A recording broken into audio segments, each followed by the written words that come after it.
माँ माँ, ये देखो, मैंने कुंद पुष्पों की कितनी सुंदर माला गूंथी है। अरे अरे वाह! क्या हमारी पुत्री देवयानी इतनी बड़ी हो गई है कि इतनी अच्छी माला गूंथ सके? पिता श्रेष्ठ, आप तो सदा मुझे छोटी बालिका ही समझते हैं। पुत्री देवयानी, माता पिता के लिए बालक कितने भी बड़े हो जाएं, बालक ही रहते हैं। हाँ, माँ, मैं इसे कहाँ लगाऊं? इसे मेरे केशों के साथ गूंथ दो। अच्छा। आओ पुत्री, तुम भी भोजन कर लो। पिताश्री, मैंने भोजन कर लिया है। माँ, मैं अपने लिए माला बनाकर लाती हूँ।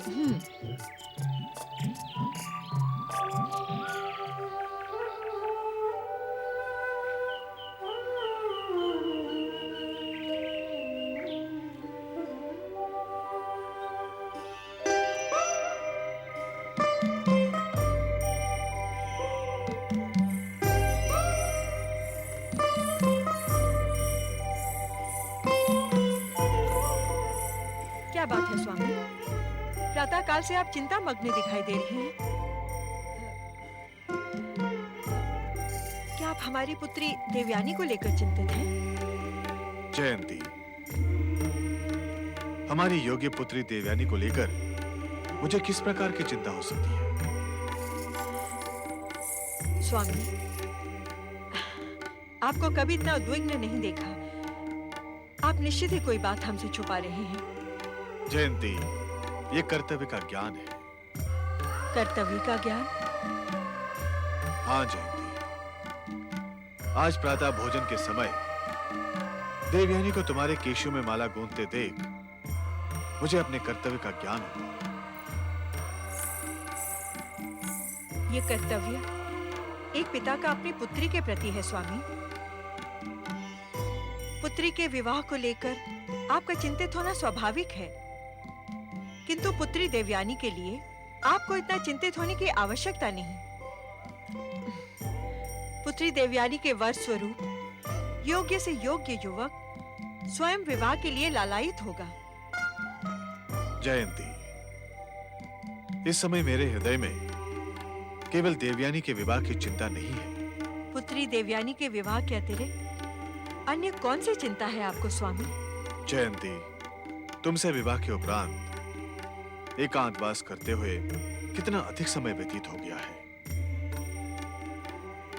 सत्य तो यह है जयंती कि तुम जैसी पत्नी और देवयानी जैसी पुत्री पाकर मैं तो दैत्य गुरु का कर्तव्य ही भूल गया। जीवन के लिए परिवार के प्रति किया गया आपका कर्म भी तो अनावश्यक नहीं है स्वामी। जयंती, जीवन में कोई भी कर्म अनावश्यक नहीं होता। प्रत्येक कर्म अनिवार्य तथा आवश्यक है। हमारे मार्गदर्शन के बिना बेचारे असुर न जाने कहां-कहां भटक रहे होंगे।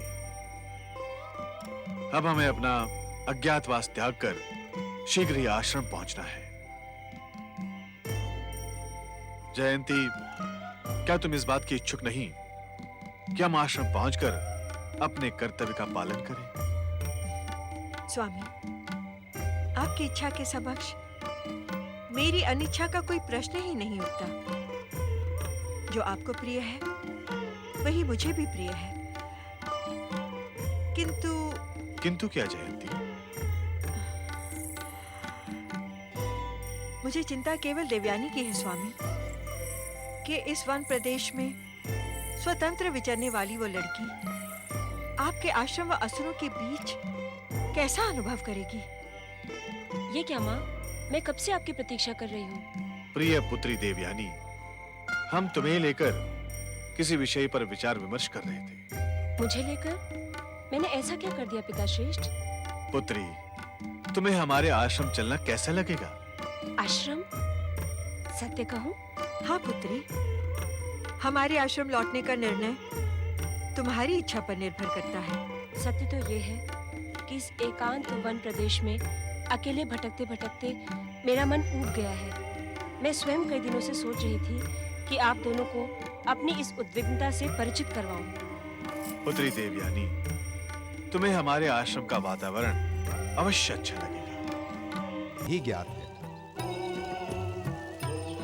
जयंती मित्रों, जिन हिंसा का मार्ग त्यागने के लिए जो तुमने सौगंध ली थी, आज उसका अंतिम व तीसरा प्रयास पूर्ण हुआ। दैत्य गुरु शुक्राचार्य की जय जयकार करनी है तो उस महान शक्तिमान भगवान शिव की जय जयकार करो, जिनकी कृपा से आज तुम अहिंसक बन गए हो। सर्वशक्तिमान भगवान शिव शंकर की, कैलाशपति भगवान शिव शंकर की, भगवान भोलेनाथ तथा माता पार्वती की। दैत्य मित्रों, तुमने हिंसा का मार्ग त्याग कर अपने जीवन को अमर बना लिया है। अब असुर नारियां वैधव्य को लेकर पीड़ित नहीं होंगी। अब तुम अंतिम कार्य के लिए प्रस्तुत हो। अंतिम कार्य? हाँ मित्र, अंतिम कार्य। संकल्प लेकर आजीवन हिंसा न करने का निश्चय करो। दैत्य गुरु, हमें शीघ्र अतिशीघ्र संकल्प कराएं। हाँ, हमें संकल्प कराएं। भगवान शिव का स्मरण करते हुए संकल्प करें। हम अहिंसा का व्रत एवं सौगंध लेकर संकल्प करते हैं। हम अहिंसा का व्रत एवं सौगंध लेकर संकल्प करते हैं कि आजीवन सदाचार का पालन एवं सत्कर्म करेंगे। हम आजीवन सदाचार का पालन एवं सत्कर्म करेंगे। हम संसार के प्रत्येक प्राणी के साथ मित्र भाव रखेंगे। हम संसार के प्रत्येक प्राणी के साथ मित्र भाव रखेंगे। हम मांस, मदिरा, असत्य, अहंकार का त्याग कर हम मांस, मदिरा, असत्य, अहंकार को त्याग कर सदा शिव भक्ति में संलग्न रहेंगे। सदा शिव भक्ति में संलग्न रहेंगे। ओम नमः शिवाय।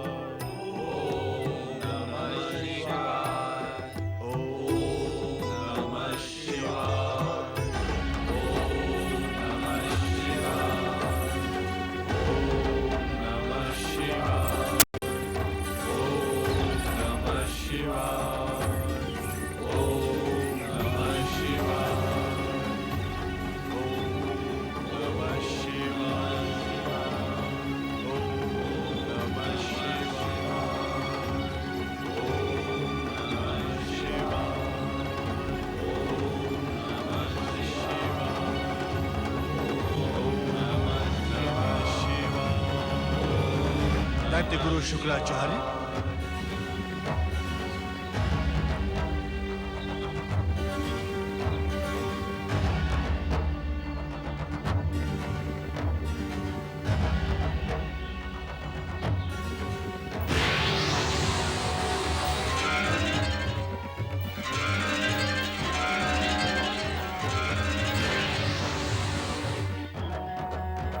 धूर्त पाखंडी बृहस्पति, तुमने हमारा रूप धारण कर अनादिकाल चेष्टा की है। हमारे महावीर असुरों को पथभ्रष्ट किया है तुमने, कायर बना दिया है इन्हें। इसी समय यहां से चले जाओ, अन्यथा हमारा शाप तुम्हें नष्ट कर देगा। इस मायावी को देखो दैत्य मित्रों, यह असुरद्रोही तुम्हें भ्रमित कर पुनः युद्ध में धकेल रहा है। हमारे मित्रता के ज्ञान, अहिंसा के संकल्प, सत्य, सदाचार, सत्कर्म को नष्ट करने का इच्छुक है ये। क्या तुम लोग इसी तरह अपने गुरु का अपमान देखते रहोगे? नहीं, कदापि नहीं। आप ही हमारे सच्चे गुरु हैं।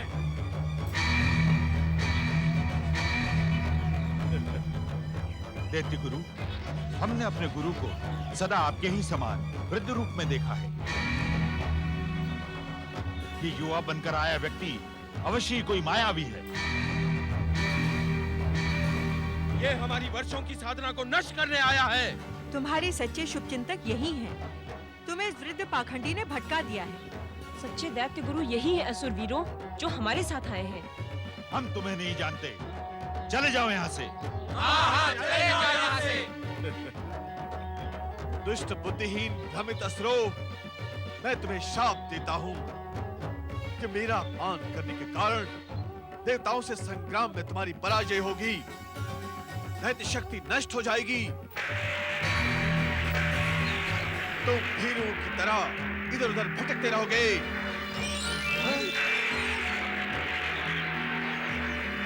हम यहाँ एक क्षण भी नहीं रहेंगे। चलो जयंती।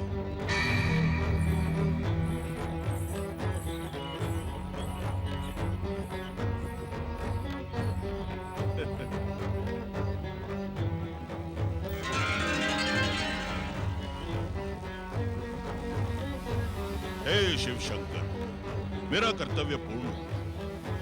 दैत्य गुरु शुक्राचार्य के दुख से मैं भी दुखी था, परंतु लोक कल्याण की इस लीला में मुझे भी अपनी भूमिका का निर्वाह अंत तक करना था। यही आपका आदेश था। हाँ, दुष्ट शत्रु देवताओं ने सदा की तरह हमारे साथ छल किया है दैत्य वीरों। इस अपराध के लिए हम दुष्ट देवताओं को क्षमा नहीं करेंगे महाबली। हम स्वर्ग का गौरव धूल में मिला देंगे। किंतु उससे पहले हमें अपने परम पूज्य दैत्य गुरु को ढूंढकर उन्हें मनाना होगा। हम अकारानी शापग्रस्त हो गए। चलिए महाबली, हम सब पूज्य दैत्य गुरु शुक्राचार्य को ढूंढते हैं। चलो दैत्य गुरु शुक्राचार्य, दैत्य गुरु।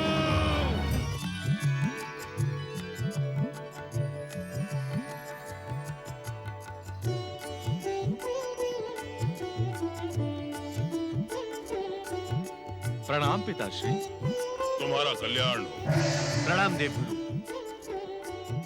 देवगुरु, कृपा कर मुझे ये बताएं कि आपको दैत्य गुरु शुक्राचार्य के स्वरूप का अनुभव कैसा रहा?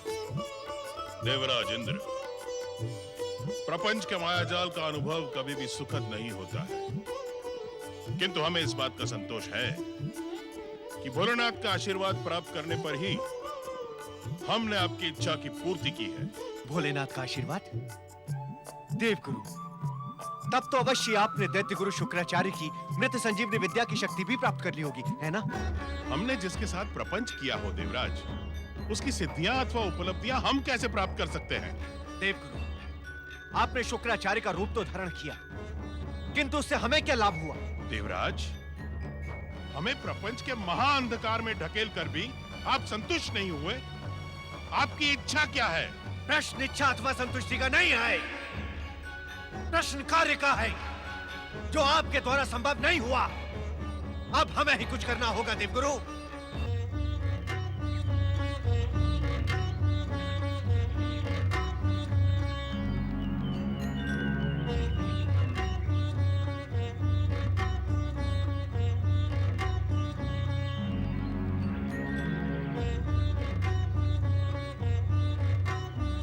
पिताश्री, क्या बात है?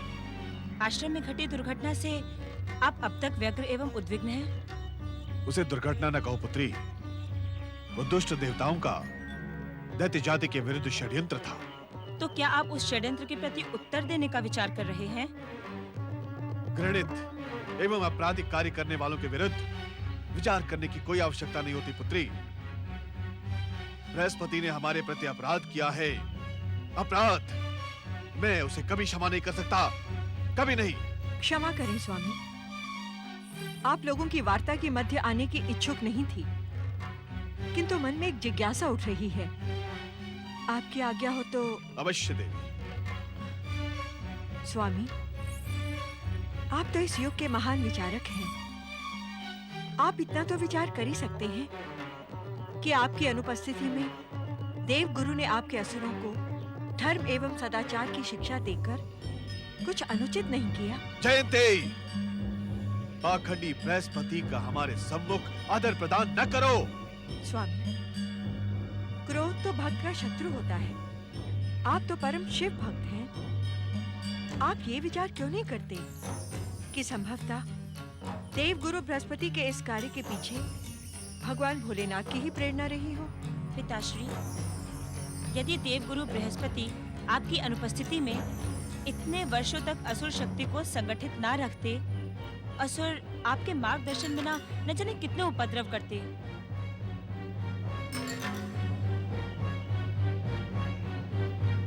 संभव है देव शक्ति द्वारा मृत्यु को प्राप्त करते, क्योंकि आपके न रहने पर तो उन्हें पुनः जीवित करने वाला भी कोई नहीं था। स्वामी, इस तर्क को शिव प्रेरणा मानकर आपका देवगुरु बृहस्पति के प्रति कृतज्ञ होना ही उचित होगा।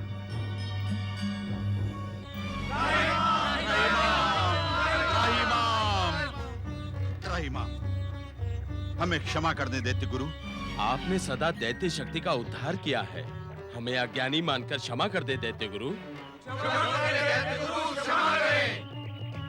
दैत्य शत्रु बृहस्पति ने हमें भ्रमित कर दिया था। हमारी भुजाएं उस पाखंडी को दंड देने के लिए उतावली हो रही हैं। तुम सब ने अपने गुरु के प्रति गंभीर अपराध किया है। हमारा और तुम्हारा संबंध समाप्त हो गया है। नहीं गुरुवर, नहीं, हमें क्षमा कर दें। आपके बिना दैत्य शक्ति नष्ट हो जाएगी। तो हो जाए। तुम सब ने अपने गुरु का अपमान किया है। चले जाओ यहां से, अन्यथा। तनिक ठहरिए दैत्य गुरु, आपको शाप देने की आवश्यकता नहीं है। हम स्वयं अपने अपराध के लिए पश्चाताप और ग्लानि से जल रहे हैं। देखते क्या हो असुरवीरों, उठाओ अपनी तलवारें और अपना अपना शीश स्वयं काट डालो। गुरु के बिना तो आत्महत्या करना ही उचित है। क्या करेंगे? हाँ, ठहरो। मैं तुम सबको क्षमा करता हूँ। दैत्य जाति के उद्धारक दैत्य गुरु शुक्राचार्य की दैत्य गुरु शुक्राचार्य एवं गुरु माता जयंती की। चलिए दैत्य गुरु, अपने आश्रम चलकर हमारा मार्गदर्शन करें। चलो।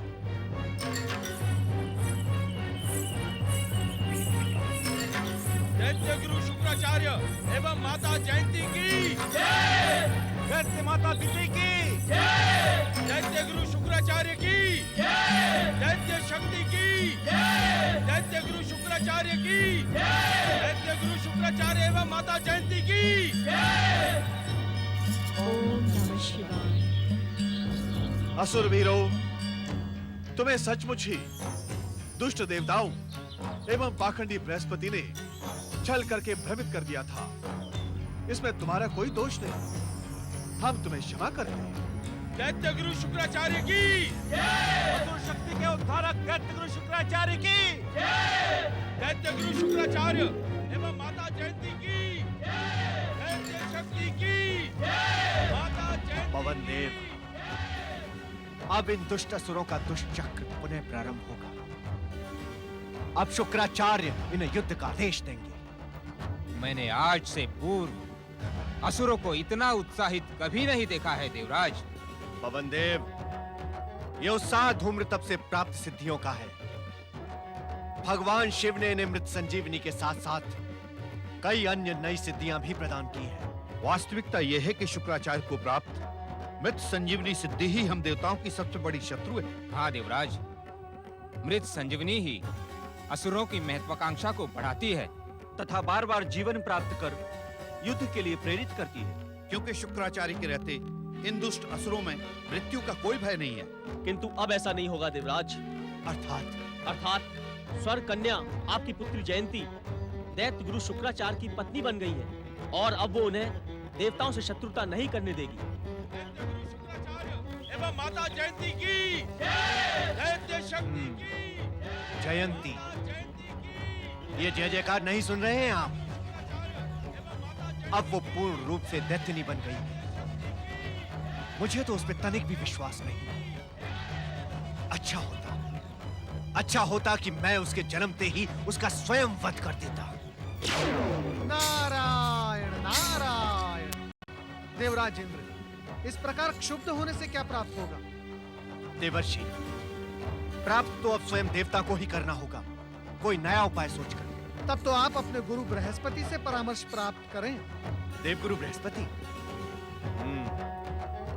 इतने वर्षों तक व्यर्थ समय गंवाकर वे असुरों को धर्म कर्म का पाठ पढ़ाते रहे, किंतु उससे लाभ क्या हुआ देवर्षि? क्या लाभ हुआ? नारायण नारायण। ना तो वे असुरों को धर्म समझा सके और ना ही वो शुक्राचार्य से कोई सिद्धि प्राप्त कर सके। उनसे परामर्श ले? नहीं देवर्षि, हमें उनसे कोई आशा नहीं। देवराज इंद्र, आप तनिक बुद्धि से काम लें। अर्थात यदि असुर के समान देवता भी मृत्यु भय से मुक्त हो जाएं, तो असुर आक्रमण करने से पूर्व असंख्य बार विचार करेंगे देवराज। ये कैसे संभव होगा देवर्षि? बहुत ही साधारण सी बात है देवराज। साधारण सी बात? अब देवर्षि, कृपा कर पहेलियां ना बुझाकर हमारी सहायता करें। नारायण नारायण। देवराज इंद्र, आज से पूर्व मैंने आपको इतना विनम्र कभी नहीं देखा। एक बात तो माननी पड़ेगी कि संकट व्यक्ति को सत्य की अनुभूति करवा देता है। नारायण नारायण। देवर्षि, आप कुछ भी कहें, आप कुछ भी कहें, किंतु कृपा करिए मृत संजीवनी का मार्ग देवताओं को सुलभ करवा दें। इतनी साधारण सी बात आपके समझ में क्यों नहीं आ रही देवराज इंद्र? कि स्वर्ग का कोई भी व्यक्ति यदि मृत संजीवनी की सिद्धि प्राप्त कर लेगा तो नारायण नारायण। आपका परामर्श बहुमूल्य है, परंतु यह संभव कैसे होगा? नारायण नारायण। देवराज इंद्र, आप अभी तक बृहस्पति पुत्र कच्छ की प्रतिभा को नहीं पहचान पाए। वो सभ्य, शांत और मेधावी शिव भक्त है। वो आपके लिए क्या क्या कर सकता है, इसका अनुमान आप स्वयं नहीं लगा सकते। कच्छ? कच्छ? हाँ, युवा कच्छ। आप उनके पास ये सुझाव लेके जाएं और उनसे कहें कि स्वर्ग और स्वर्ग के देवताओं की सुरक्षा का भार अब उन पर है। तब आप देखें कि आप असुरों की चिंता से कैसे मुक्त हो जाते हैं। देवर्षि, कच्छ की स्वीकृति प्राप्त करने में आप ही हमारी सहायता करें। नारायण नारायण। नहीं वरुण देव, नहीं। मैं गुरु बृहस्पति का शिष्य हूँ। गुरु अथवा गुरु पुत्र को शिष्य सुझाव दे, ये उचित नहीं। ये कार्य तो आप सरलता से संपन्न कर सकते हैं।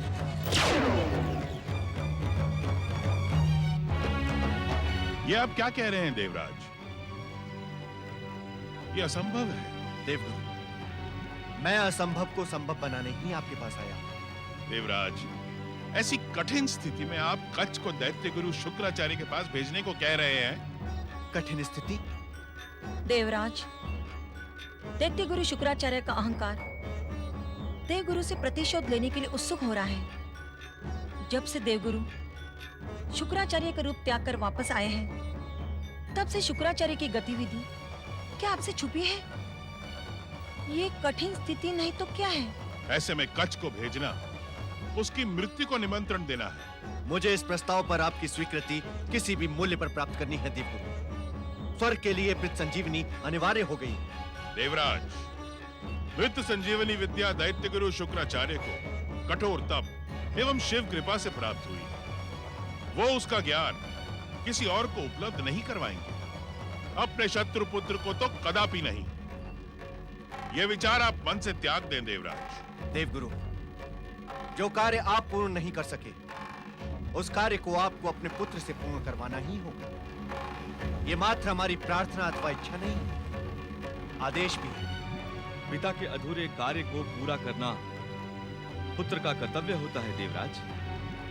आपका आदेश पालन करके मैं अपना पितृ ऋण अवश्य पूर्ण करूंगा। अति उत्तम कच्छ।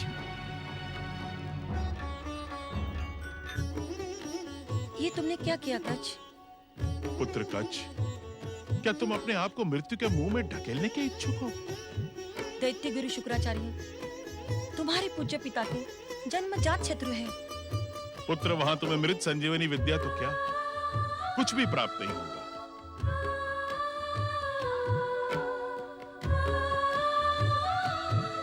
आप दोनों के आशीर्वाद एवं भगवान शिव की कृपा से मैं ये असंभव कार्य संभव करके दिखाऊंगा। आप दोनों मेरे लिए चिंतित ना हो। तुम अपने संकल्प में सफल रहो पुत्र। तुम्हें मेरी आयु लग जाए पुत्र।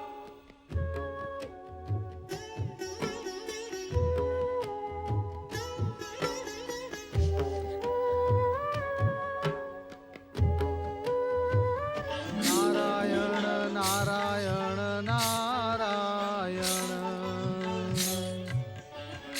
लक्ष्मी नारायण नारायण नारायण।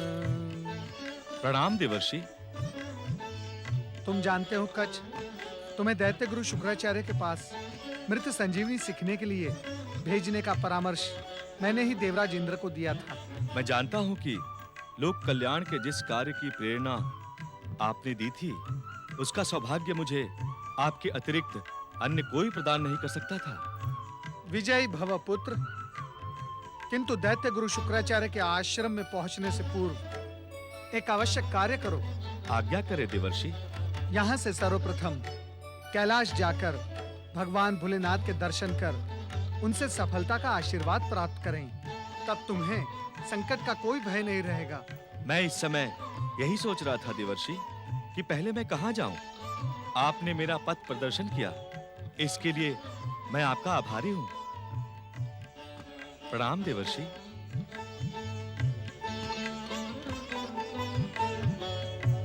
तुम जैसे सीधे, सरल और सदाचारी भक्त को भगवान भोलेनाथ का आशीर्वाद अवश्य प्राप्त होगा।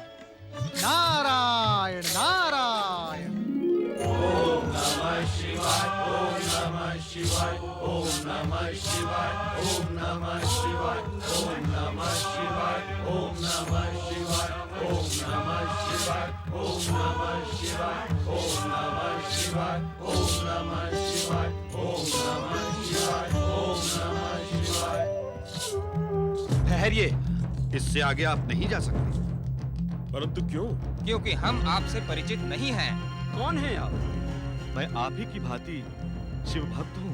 मेरा नाम कच्छ है। कच्छ? पहले तो ये नाम कभी नहीं सुना था। मुझे लगता है ये नाम किसी मायावी का है। मैं भी आपकी भांति शिव भक्त हूँ। कृपा करके मुझ पर संदेह ना करें। मुझे भगवान भोलेनाथ के समीप जाने दें। नहीं, हम तुम्हें बिना शिव इच्छा के स्वामी के पास नहीं जाने देंगे। जगत पालक श्री हरि विष्णु के द्वार पर तो जय विजय नामक द्वारपाल रहते हैं, ये मैंने सुना था। किंतु भोलेनाथ के द्वार पर द्वारपाल पहली बार देख रहा हूँ। हम द्वारपाल नहीं हैं, शिवगण हैं, शिवगण। इस संसार के समस्त प्राणी शिवगण ही हैं मित्र, क्योंकि उन सब का जन्म शिव इच्छा से हुआ है। मैं भी तो शिवगण ही हूँ। अपने आप को शिवगण बताने का दुस्साहस न कर मायावी। शिवगण होना कोई साधारण बात नहीं है। शिवगण होना इस संसार का सर्वोच्च सम्मान है। जैसे आए हो वैसे ही लौट जाओ। किंतु आप एक भक्त को उसके भगवान के दर्शन से नहीं रोक सकते हैं। नमः शिवाय। शांत हो जाओ शिवगणों, शांत हो जाओ। देवर्षि नारद, ये मायावी बिना शिव इच्छा के कैलाश पहुंच गया। नारायण नारायण। बिना शिव इच्छा के कोई कैलाश पर पहुंच जाए, ये संभव ही नहीं शिवगणों। किंतु तारकासुर, गजासुर, सिंदूरासुर? नारायण नारायण, वो सब शिव लीला थी शिवगणों, शिव लीला। यह भगवान भोलेनाथ के परम भक्त और देवगुरु बृहस्पति के पुत्र कच्छ है। इस समय तुम्हारे अतिथि बनकर यहाँ आए हैं। आओ, हम सब आदर और सम्मान के साथ इन्हें भगवान भोलेनाथ के समीप ले जाएं। ओम नमः शिवाय। पधारिए। ओम नमः शिवाय, ओम नमः शिवाय, ओम नमः शिवाय, ओम नमः शिवाय, ओम नमः शिवाय, ओम नमः शिवाय, ओम नमः शिवाय। भोलेनाथ, कच्छ तो आपका परम भक्त है, फिर उसके आने पर ऐसी शिवलीला क्यों रचती भोलेनाथ? ये शिवलीला नहीं नारद, शिव परीक्षा है। शिव परीक्षा? नारायण नारायण। हाँ नारद, बृहस्पति पुत्र कच्छ लोक कल्याण की जिस महान यात्रा पर जा रहे हैं, उसमें अनेक विघ्नों की संभावना है। यही कारण है कि हमने कच्छ की विनम्रता की परीक्षा ली। तो क्या कच्छ आपकी परीक्षा में सफल हुआ? यदि असफल हुआ होता तो क्या हमारे सम्मुख खड़ा होता? नारायण नारायण। अंतर्यामी चराचरपति महादेव मुझे गुरु भक्ति, साहस एवं सिद्धि प्राप्त करने योग्य आशीर्वाद दें, जिससे मैं अपने कर्तव्य पथ पर विचलित ना हो पाऊं। हमारा आशीर्वाद सदा तुम्हारे साथ है कच्छ, किंतु ध्यान रहे कि तुम नीति, नियम, संयम और सदाचार पर दृढ़ रहना। किसी भी प्रलोभन अथवा निजी स्वार्थ की भावना को उत्पन्न न होने देना। मैं आपकी आज्ञा का पूर्णतया पालन करूंगा देवाधिदेव। प्रेम, सहानुभूति, सम्मान, सक्रिय वचन, त्याग की भावना और मधुर वाणी से हमारे परम भक्त दैत्य गुरु शुक्राचार्य को ही नहीं, हर एक को अपना बनाया जा सकता है कच। किसी से कुछ प्राप्त करने के लिए उसके विश्वास पर विजय प्राप्त करना आवश्यक है। आपके आशीर्वाद और देवर्षि नारद के मार्गदर्शन से ऐसा ही होगा भोलेनाथ। यदि ऐसा हुआ तो तुम्हारी लोकप्रियता मौखिक न रहकर समाज के हृदय में मधुर स्थान सुरक्षित करेगी। भोलेनाथ, आपने मुझ जैसे तुच्छ अज्ञानी पर कृपा करके जो सफलता का महान रहस्य बताया है, मैं संकल्प करता हूं कि सदा सदा उसका पालन करूंगा।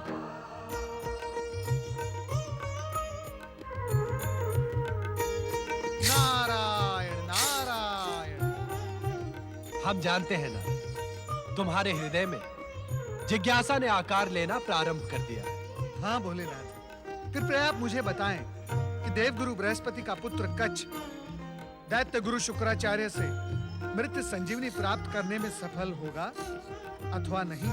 कच्छ जैसे विनम्र और सदाचारी के लिए असफलता का तो प्रश्न ही नहीं उठता नारद। परंतु क्या भोलेनाथ? इस परंतु का उत्तर भविष्य के गर्भ में ही छुपा रहने दो नारद। ओम नमः शिवाय। ये फूल कितने सुंदर है ना? हाँ, हम इनकी माला गूंथेंगे आज। आज वन में अधिक समय बीत गया। नमः शिवाय। ओम नमः शिवाय। माता, पिताश्री आजकल यज्ञ हवन आदि छोड़कर रात दिन शिव आराधना में लीन रहते हैं। इसका क्या कारण है? पुत्री, तुम्हारे इस प्रश्न का उत्तर तो तुम्हारे पिताश्री ही दे सकते हैं। नमः शिवाय।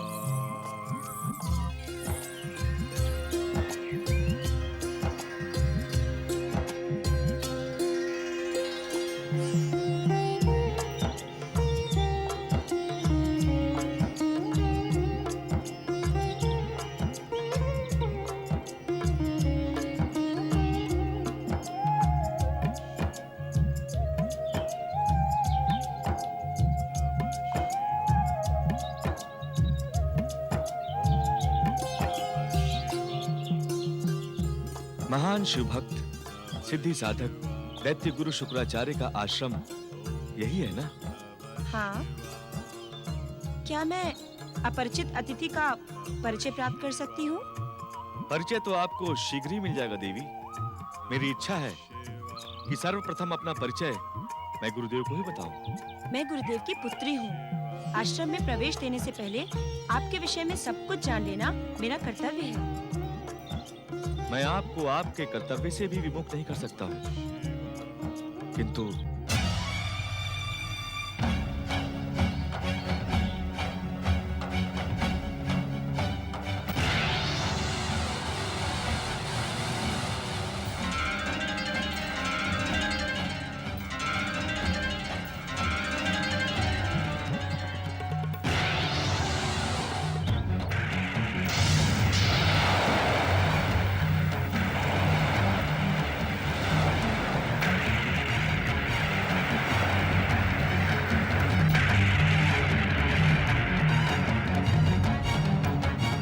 बृहस्पति पुत्र कच्छ यहाँ?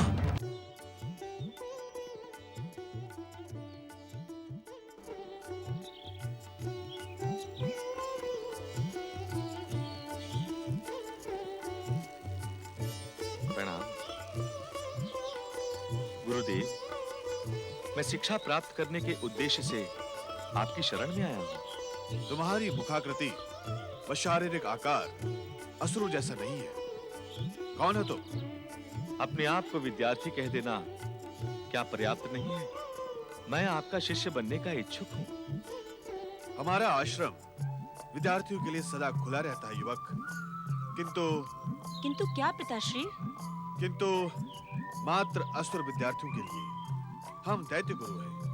हम केवल असुर विद्यार्थियों को ही शिक्षा प्रदान करते हैं। क्षमा गुरुदेव, ज्ञान तो सभी के लिए होता है, उसे आप जातियों की परिधि में क्यों बांध रहे हैं?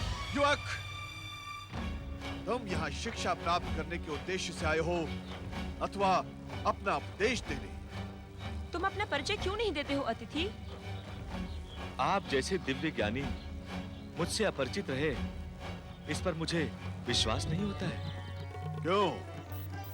हमारी संस्कृति में तो स्वयं परिचय देने की परंपरा है। इसीलिए मैं आपसे कुछ छुपाऊंगा नहीं। मैं देवताओं के गुरु बृहस्पति का पुत्र हूँ। दुस्साहसी बृहस्पति पुत्र, तुमने यहाँ आने का साहस कैसे किया? क्या तुम्हें अपने प्राणों का मोह नहीं है? मेरे प्राण यदि इस युग के महान गुरु शुक्राचार्य के द्वारा निकले तो ये मेरा सौभाग्य होगा। कच, तुम यहाँ क्या कर रहे हो? ये तुम्हारे गुरु बृहस्पति का पुत्र हमसे मृत्यु संजीवनी विद्या प्राप्त करने के उद्देश्य से यहाँ आया है। क्या तुम इसे इस विद्या के योग्य समझती हो? तुम तो इससे पूर्व परिचित हो, परंतु असुर न होते हुए भी हम आज तक के सारे नियम तोड़कर इसे यह विद्या प्रदान करेंगे। इसके पिता गुरु बृहस्पति ने जो छल व पाखंड हमारे साथ किया, उसका प्रतिकार हम इसे अपना शिष्य बनाकर लेंगे, जिससे पाखंडी बृहस्पति और दुष्ट देवताओं के मस्तक लज्जा से झुक जाए। आप धन्य हैं गुरुदेव, आप महान हैं।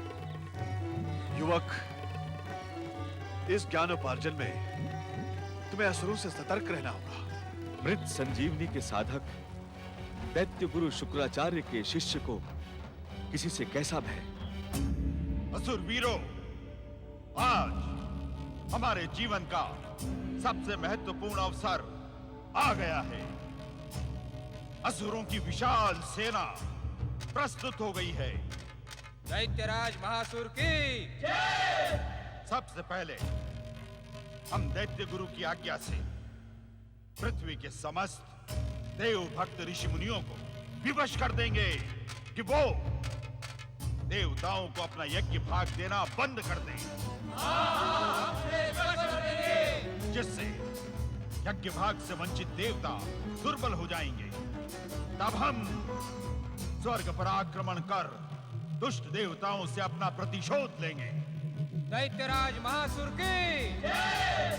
दैत्य गुरु शुक्राचार्य की जय! दैत्य जाति की जय! सावधान, सावधान, मेरी बात ध्यान से सुनिए, ध्यान से सुनिए। क्षमा करें दैत्यराज, आप सब जिनकी जय जयकार कर प्रसन्न हो रहे हैं, वे दैत्य गुरु शुक्राचार्य हम दैत्यों के साथ छल करने के इच्छुक हैं। क्या बोल रहे हो तुम? क्रोधित न हो दैत्यराज, हम अपनी आंखों से देखकर आ रहे हैं कि जिस देव गुरु बृहस्पति ने हमारे दैत्य गुरु का रूप धारण कर हमसे छल किया था, उसी के पुत्र कच्छ को दैत्य गुरु ने अपना शिष्य बना लिया है। उसे मृत संजीवनी सिद्धि प्रदान करने का निश्चय किया है, जिससे वो मरे हुए हमारे शत्रु देवताओं को पुनः जीवित कर सके। ये असंभव है। विश्वास ना हो तो आप स्वयं चलकर देख लें। विद्रुपासुर, यदि ये सत्य है तो हमें उस दुष्ट कच्छ को अपने मार्ग से हटाना होगा। देवता हमारे साथ पुनः छल करने को आतुर हैं। इस बार हम उन्हें दंड देंगे। हाँ, हम उन्हें दंड अवश्य देंगे। तुम दोनों देवपुत्र कच्छ पर दृष्टि रखो और जैसे ही कच्छ अकेला दिखाई पड़े उसे समाप्त कर दो। ऐसा ही होगा दैत्यराज। परंतु सावधान, दैत्य गुरु को इस बात का संकेत न मिले। जो आज्ञा स्वामी। और ध्यान रहे, हमारे गुरु की पत्नी इंद्र की पुत्री जयंती है। देवयानी भी उसी से उत्पन्न हुई है। देवताओं के प्रत्येक षड्यंत्र में वो हमारे विरुद्ध उनकी सहायता करती रही है। उससे भी सावधान रहना, उन्हें भी इस बात का तनिक आभास न हो। जाओ। जो आज्ञा स्वामी।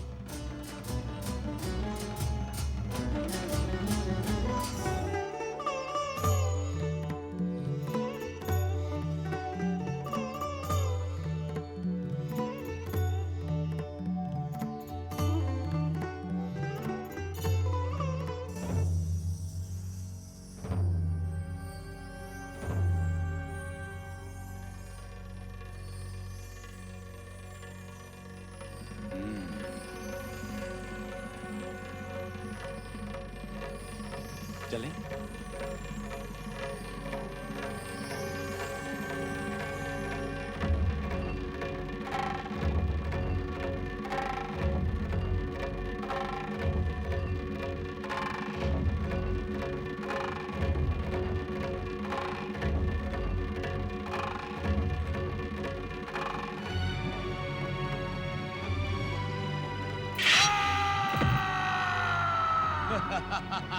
यीशु शंकर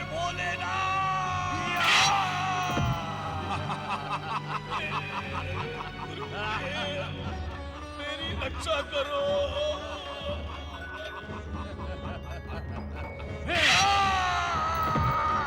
अब तुम्हारी रक्षा यमराज ही करेंगे।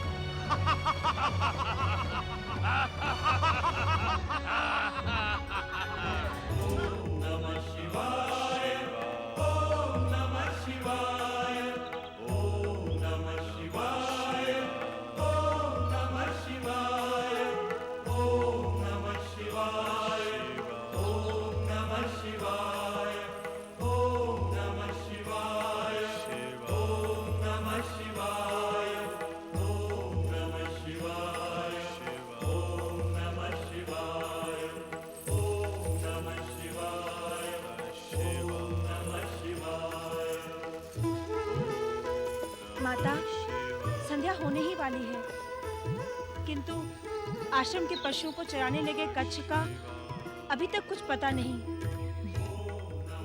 पुत्री, कच्छ इस वन से परिचित नहीं है,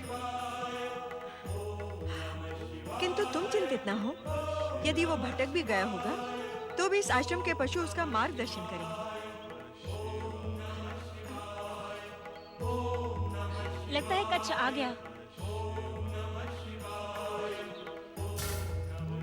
पिताश्री, पिताश्री, पिताश्री, आश्रम पशुओं के साथ वन में गया कच्छ अभी तक नहीं लौटा। पुत्री, इतनी उद्विग्नता ठीक नहीं है। कच्छ कुछ ही समय में लौट आएगा। नहीं पिताश्री, वो नहीं लौट कर आएगा।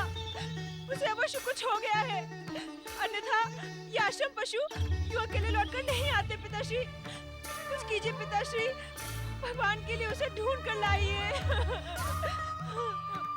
ना रो पुत्री, कच्छ को कुछ नहीं होगा। वो निश्चित ही लौट आएगा। भोलेनाथ, आज ही कच्छ ने हमारा शिष्यत्व ग्रहण किया है। आज उसका पहला दिवस है। वो लौट कर क्यों नहीं आया? भोलेनाथ, कहाँ है वो? अब मुझे भी उसकी चिंता हो रही है।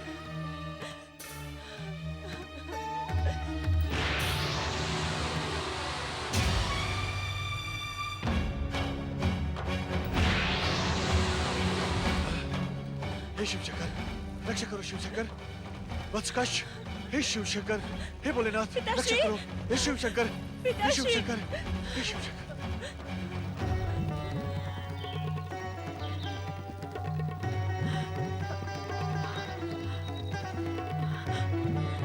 कच्छ, कहाँ हो तुम? प्रिय शिष्य, कहाँ हो तुम? देवगुरु बृहस्पति पुत्र, कहाँ हो तुम? उत्तर दो कच्छ, कहाँ हो तुम? हे शिव शंकर, कहाँ है मेरा प्रिय शिष्य कच्छ? हे भोलेनाथ, इस दीनहीन शुक्राचार्य की सहायता करो। भोलेनाथ, कहाँ है मेरा प्रिय शिष्य कच्छ? भोलेनाथ,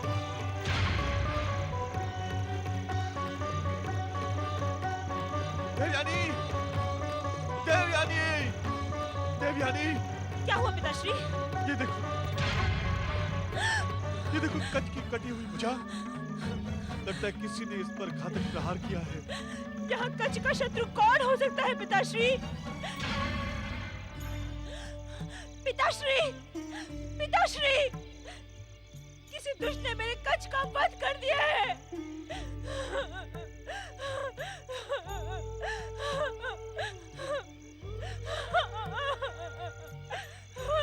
शांत हो जा पुत्री, शांत हो जा। किसी दुष्ट की दुष्टता शिव भक्तों के ऊपर नहीं चलती। मैं अभी मृत्यु संजीवनी सिद्धि का प्रयोग कर कच को पुनर्जीवित करूंगा। मरा हुआ व्यक्ति कभी जीवित नहीं हो सकता पिताश्री, यह संभव है। कच। इस प्रकार हाहाकार न कर पुत्री। शिव की सृष्टि में शिव भक्तों के लिए कुछ भी असंभव नहीं है। तो देख शिव की कृपा।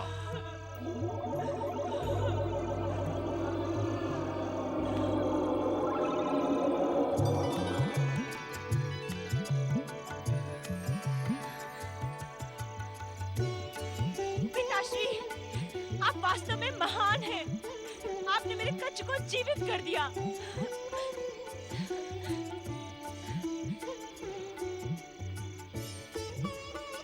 गुरुदेव, देवयानी, आप दोनों यहाँ क्या कर रहे हैं? देवगुरु पुत्र कच्छ, पहले तुम ये बताओ कि तुम पर प्राण घातक प्रहार किसने किया था? मुझ पर प्राण घातक प्रहार? नहीं, मुझ पर किसी ने प्राण घातक प्रहार नहीं किया। ऐसा हुआ होता तो मैं आपको जीवित कैसे मिलता? शिव जी की कृपा से, मृत संजीवनी सिद्धि के प्रयोग से पिताश्री ने तुम्हें पुनः जीवन दिया है। अवश्य ही किसी शत्रु ने तुम्हारा वध किया था। कच्छ, कौन है वो शत्रु? हमें निसंकोच बताओ। हम उस दुष्ट शत्रु को सदा सदा के लिए समाप्त कर देंगे। क्षमा गुरुदेव, मेरी स्मृति में ऐसा कुछ भी नहीं है। निश्चित ही पहला प्रहार पीछे से किया गया होगा, जिससे तुम्हारे प्राण पखेरु उड़ गए होंगे। इसीलिए तुम्हारी स्मृति में कुछ नहीं है। किंतु दुष्ट को उसकी दुष्टता का दंड मिलना आवश्यक है पिताश्रेष्ठ, अन्यथा उसका दुस्साहस और अधिक बढ़ जाएगा। तुम उसकी चिंता न करो पुत्री, शत्रु का पता हम लगाएंगे। चलो आश्रम चलते हैं, हमारी माता श्री चिंतित होंगी। चलो। ओम नमः शिवाय, ओम नमः शिवाय, ओम नमः शिवाय, ओम नमः शिवाय। त्रिलोकीनाथ भगवान भोलेनाथ की। भोलेनाथ, मैं देवगुरु बृहस्पति की एक प्रार्थना लेकर आपके चरणों में उपस्थित हुआ हूँ।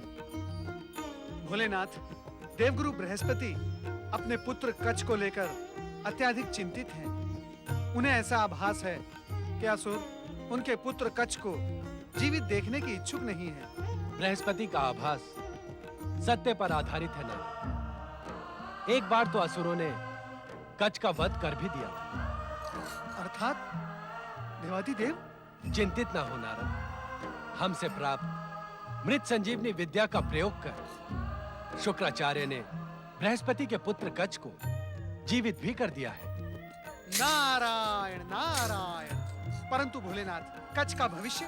नारद, आवश्यकता से अधिक न समझना ही उचित होता है। नारायण नारायण।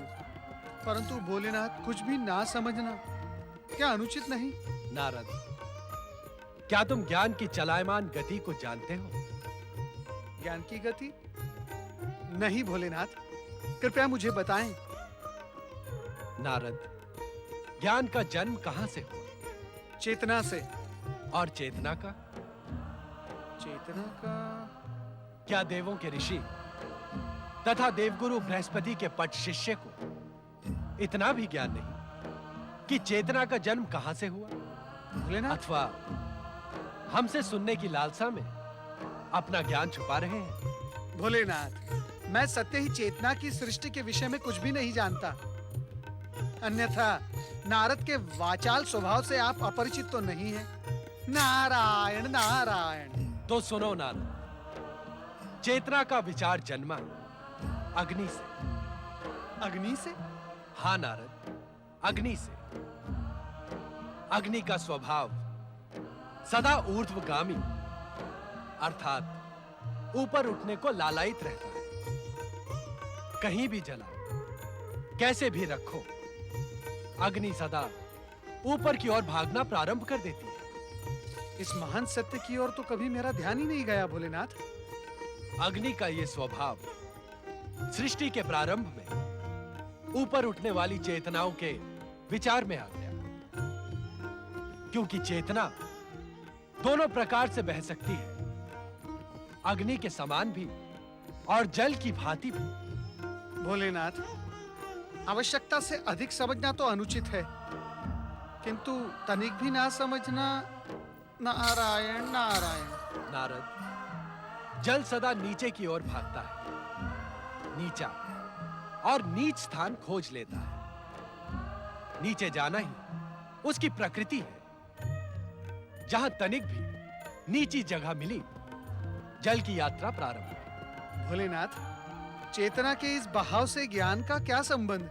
संबंध है नारद। जो जितना अधिक ऊंचा उठेगा, वो उतना ही अधिक मुझ परमात्मा में विलीन हो जाएगा। जो जितना नीचे उतरेगा, वो उतना ही अधिक उपस्थित रहेगा, अर्थात मुझसे दूर रहेगा। भोलेनाथ, सृष्टि के प्रत्येक रहस्य के रहस्य आप ही हैं। अपने इस गूढ़ रहस्य को तनिक सरलता से स्पष्ट करें भोलेनाथ, जिससे हम सब अज्ञानियों को भी समझ में आ जाए। प्रायः विद्वान लोग अज्ञानी बने रहने का ढोंग करते हैं। नंदी, कहीं तुम भी तो नहीं नहीं भोलेनाथ। भोलेनाथ, कहीं हम अपने विषय से भटक न जाएं। भटकना हमारा स्वभाव नहीं है ना। क्षमा करें चराचरपति, मुझे क्षमा करें। विषय को जानने की जिज्ञासा में मैं निरर्थक प्रलाप कर गया, मुझे क्षमा करें। अग्नि को आकाश की ओर जाते देखो नारद, वो थोड़ी दूर तक ही दृश्यमान रहती है, फिर अदृश्य हो जाती है। हाँ प्रभु। और जल अपनी नीचे की यात्रा में अपने स्वरूप के साथ सदा उपस्थित रहने को लालायित रहता है। अधिक नीचे जाने पर हिम के समान कठोर बन जाता है। हम कुछ समझे नहीं भोलेनाथ।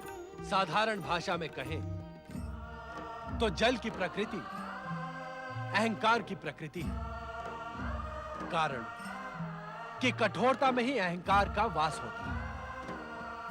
वो अहंकार ही है जो सदा सदा उपस्थित रहने का इच्छुक होता है। समझ गया भोलेनाथ, मैं समझ गया। नारायण नारायण। तनिक हमें भी स्पष्ट करें देवर्षि। नंदी महाराज, अग्नि और ज्ञान का स्वभाव इस कारण से है कि वे दोनों ऊपर से उठकर सर्वोच्च सत्ता में विलीन होने के लिए आतुर रहते हैं। हे भोलेनाथ, इसमें कोई संदेह नहीं कि अधिकांश प्राणी जल की प्रकृति जैसा जीवन व्यतीत करते हैं, क्योंकि अग्नि जैसा जीवन व्यतीत करना कठिन है। क्यों प्रभु? क्योंकि शुद्ध की रक्षा तथा अशुद्ध को भस्म कर देने का साहस अन्य किसी में नहीं है। अर्थात स्वर्ण को अग्नि में जलाकर देखो, अग्नि अशुद्ध को भस्म कर शुद्ध को निखार देगी। यही कारण है कि हम त्रिदेव कठिन क्षणों में अग्नि परीक्षा अथवा अग्नि के साक्ष्य पर विश्वास करते हैं। नारायण नारायण। अग्नि तथा ज्ञान की चलायमान गति इस कारण भी एक समान है नारद। अग्नि के समान ज्ञान भी माया, मोह, मद, लोभ तथा अहंकार से प्राणी की रक्षा कर परमात्मा में विलीन करने का मार्ग सुलभ करवाता है। क्षमा भोलेनाथ, क्षमा। क्या हुआ नारद? भोलेनाथ, ये प्रसंग देवगुरु बृहस्पति के पुत्र कच्छ के संबंध में उठा था। वह भी तो दैत्य गुरु शुक्राचार्य के पास ज्ञान प्राप्त करने के लिए गया था। भोलेनाथ, कहीं ऐसा तो नहीं कि उसके मृत्यु को ज्ञान की यात्रा से? नहीं नहीं भोलेनाथ, हर हर महादेव। मृत्यु तो एक कठोर सत्य है नारद, उससे भयभीत होने की आवश्यकता नहीं है। तो क्या भोलेनाथ? तुम पर यह रहस्य इस कारण भी उद्घाटित किया गया है नारद कि यदि तुम्हारे मन में दैत्य गुरु शुक्राचार्य के दर्शनों की इच्छा जागृत हुई हो तो उनसे भी यह रहस्य उद्घाटित करते हुए इतना अवश्य कह देना कि भविष्य में कच्छ के विषय में सावधान रहे। नारायण नारायण, अब तो मुझे दैत्य गुरु शुक्राचार्य के दर्शनों का सौभाग्य प्राप्त करना ही होगा भोलेनाथ। परंतु दैत्य गुरु शुक्राचार्य के सावधान रहने का तात्पर्य मैं समझा नहीं भोलेनाथ। सावधान रहने से हमारा तात्पर्य यह है ना कि इस बार शुक्राचार्य की चेतना रूपी मृत संजीवनी सिद्धि को अपने ज्ञान की अग्नि परीक्षा देनी है। उन्हें स्वयं यह निश्चित करना है कि उन्हें जल का मार्ग प्रिय है अथवा अग्नि का। अर्थात इस बार स्वयं शुक्राचार्य के प्राण भी संकट में पड़ सकते हैं। क्या असुर इतना दुस्साहस भी कर सकते हैं? इस प्रश्न का उत्तर भविष्य के गर्भ में रहने दो। नारायण नारायण। ओम नमः शिवाय। ओम नमः शिवाय। मंत्राय महामंत्रेश्वराय च। ओम नमः शिवाय मंत्राय महामंत्रेश्वराय च। तन्मंत्राय सर्वरोगहराय साक्षात् शिवस्वरूपाय नमः। तन्मंत्राय सर्वरोगहराय साक्षात् शिवस्वरूपाय दैत्य गुरु, हमारे शत्रु के पुत्र को सिद्धियां दिलाने का प्रयत्न कदापि न करें, अन्यथा इसका परिणाम आपके हित में नहीं होगा। क्षमा करें देवाधिदेव ईश्वर।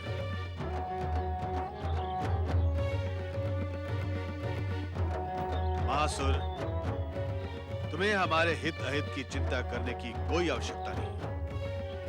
दैत्य गुरु, आप इस दुष्ट को शीघ्र अतिशीघ्र यहां से भगा दें।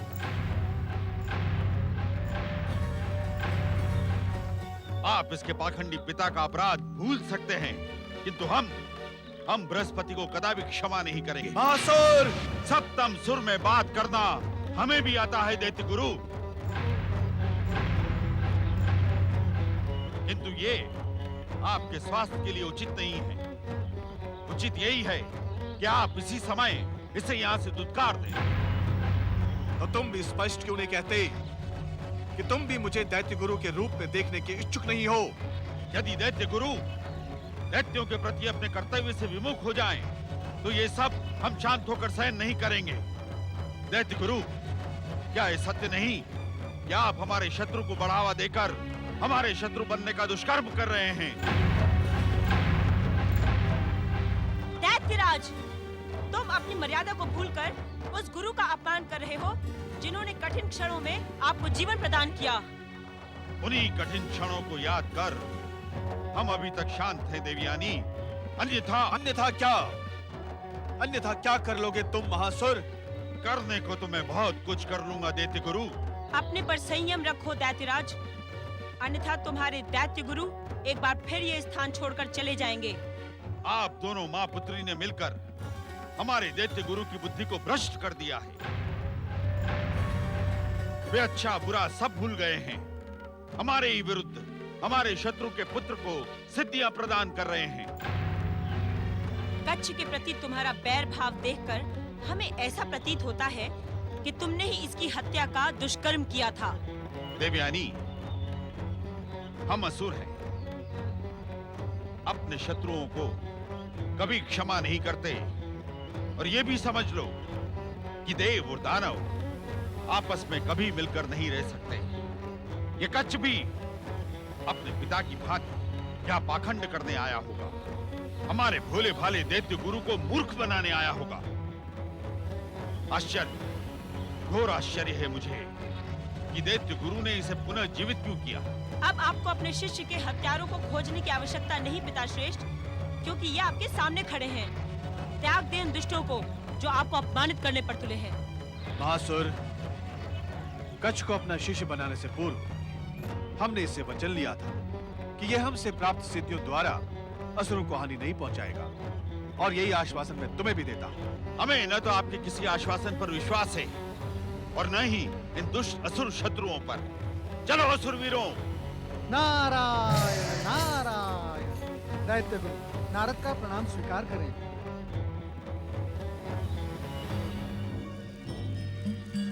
दैत्यराज,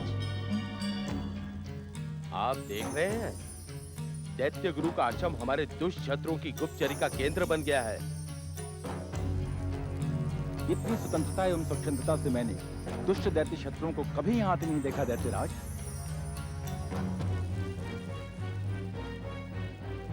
सब कुछ देख रहा। अब इस दुष्ट दैत्य शत्रु की अंतिम व्यवस्था मुझे ही करनी पड़ेगी। चलो।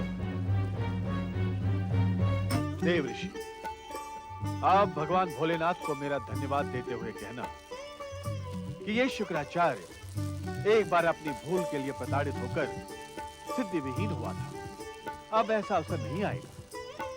हम सबको आप पर विश्वास है दैत्य गुरु। और हाँ, भगवान भोलेनाथ की असीम कृपा से कठिन से कठिन स्थिति में अब मेरा मार्ग अग्नि के समान ऊपर उठने वाला ही होगा।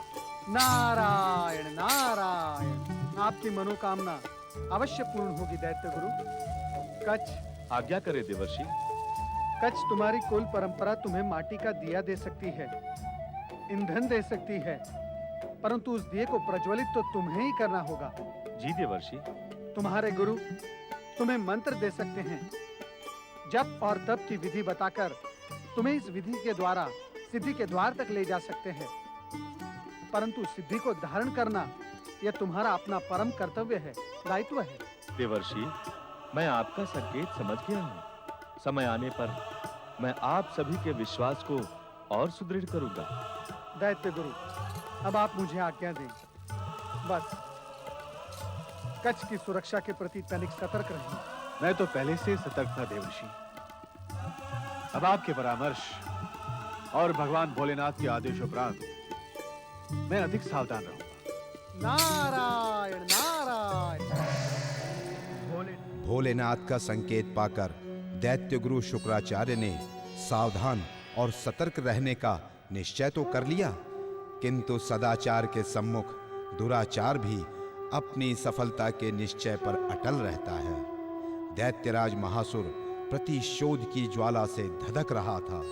उसके मन मस्तिष्क में एक ही विचार बार बार जन्म ले रहा था कि दैत्य शत्रु कच्छ को किसी भी प्रकार समाप्त किया जाए।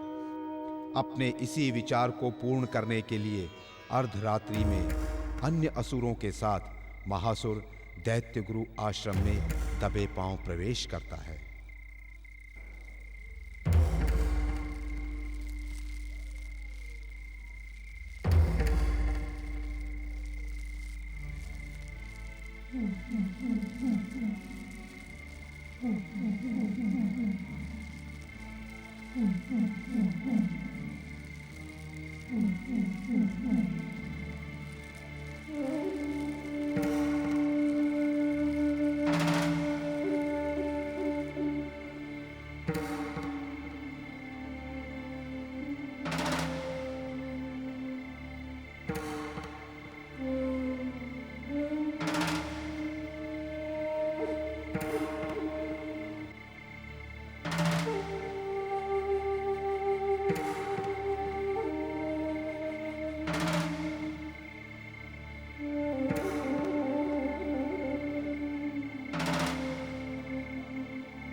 स्वामी,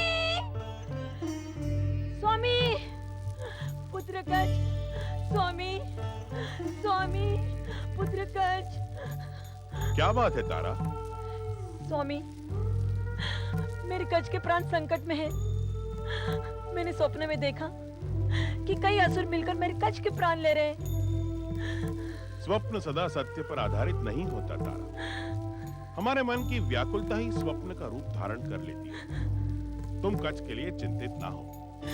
दैत्य गुरु शुक्राचार्य ने हमारी शत्रुता को भूल कर उसे शिष्य बना लिया है। वो कभी भी उस पर कोई संकट नहीं आने देंगे। ये स्वप्न नहीं है स्वामी, एक माँ के हृदय की अनुभूति है।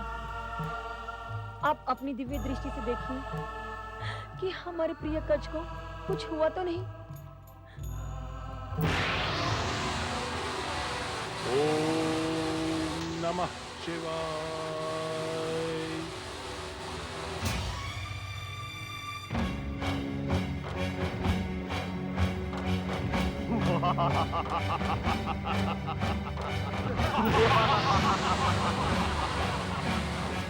लगा दो आग इसकी चिता में और दुष्ट शत्रु के मृत शरीर को भस्म कर दो। दैत्यराज बहादुर की जय! दैत्यराज महाबली बहादुर की जय! दैत्य जाति के उद्धारक महाबली बहादुर की जय! ओम नमः शिवाय। मेरे पुत्र कच को कुछ हुआ तो नहीं? वो सकुशल तो है ना? तारा, तुम्हारा पुत्र सच्चा शिव भक्त है।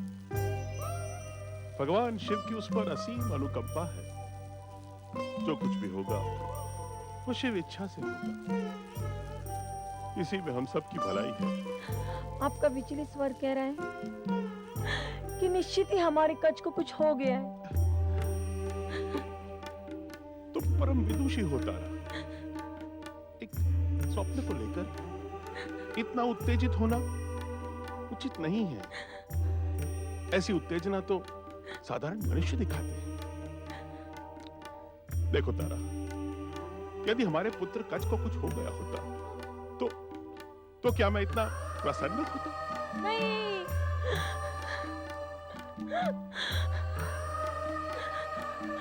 अब मुझे विश्वास हो गया स्वामी। किस बात का विश्वास हो गया है? कि मेरा पुत्र कच इस संसार में जीवित नहीं है। किंतु कैसे? आपकी प्रसन्नता स्वाभाविक नहीं स्वामी। आप निश्चित ही मुझसे कुछ छुपा रहे हैं।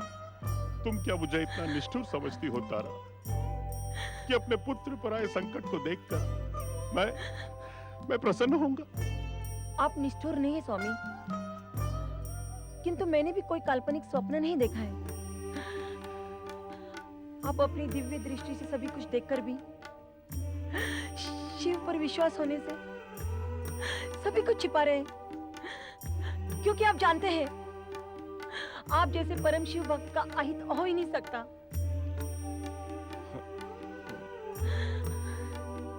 एक माँ के हृदय की भावनाओं को एक पिता नहीं समझ सकता।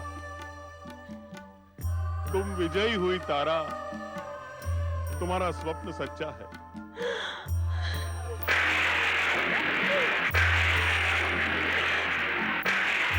हमारा कच किंतु भोलेनाथ पर विश्वास रखो। वो सबका भला सोचते हैं।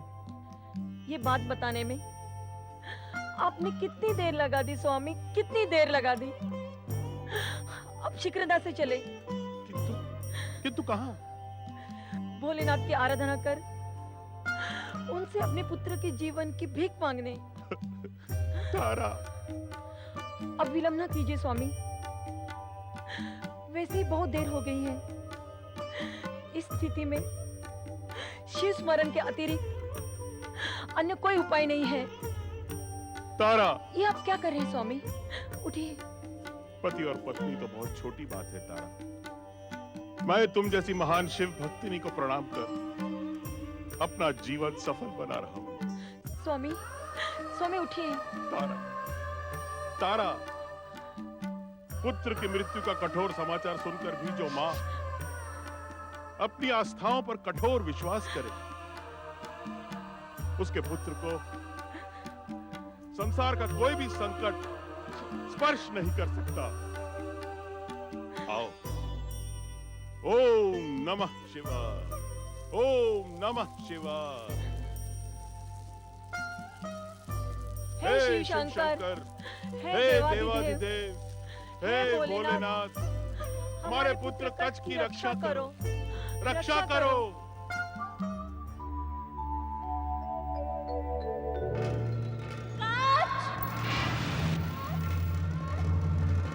गुरु शिष्य कच्छ, कहाँ हो तुम? कच्छ! देवयानी, देवयानी, देवयानी, असुरों ने मुझे चिता में जला दिया है। अब तुम मुझे प्राप्त नहीं कर सकते। हाय कच्छ! ये कच्छ! ये तुम्हें क्या हो गया? पिताश्री! पिताश्री! पिताश्री! उन दुष्ट असुरों ने मेरे प्रिय कच्छ को भस्म कर दिया, निर्ममता से भस्म कर दिया। ओम अग्नाय स्वाहा, ओम अग्नाय स्वाहा। पिताश्री, क्या सोचकर आपने अपने शिष्य कच्छ को यूं असुरक्षित छोड़ दिया था?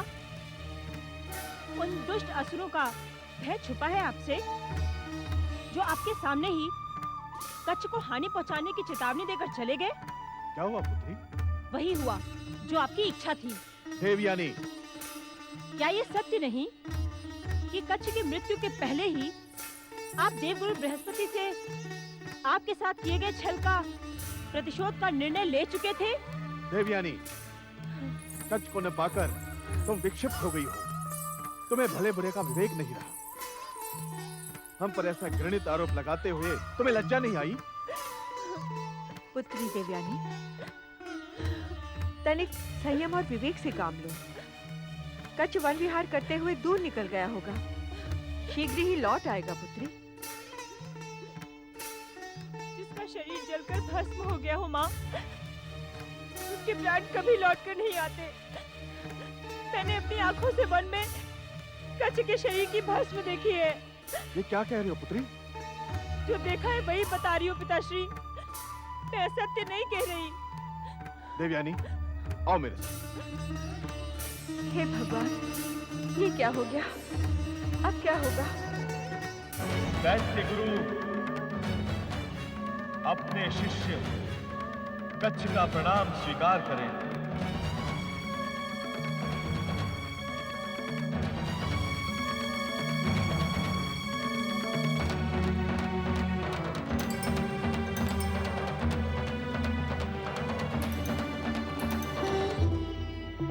कच्छ, प्रिय शिष्य कच्छ,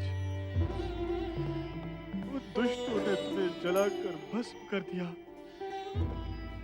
जिससे हम अपनी मृत्यु संजीवनी विद्या का प्रयोग करके तुम्हें पुनर्जीवित न कर सके। हे देवाधिदेव महादेव, हे शिव शंकर, अब हम क्या करें? भोलेनाथ, मुझे मार्ग दिखाए भोलेनाथ।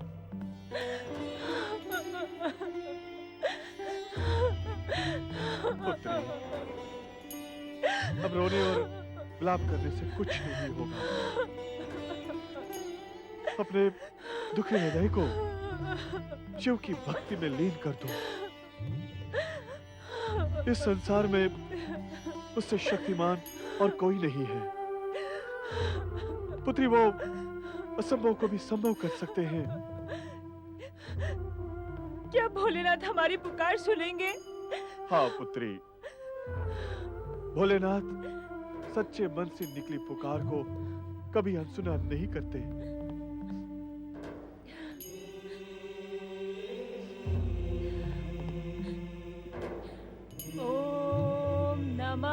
शिवाय।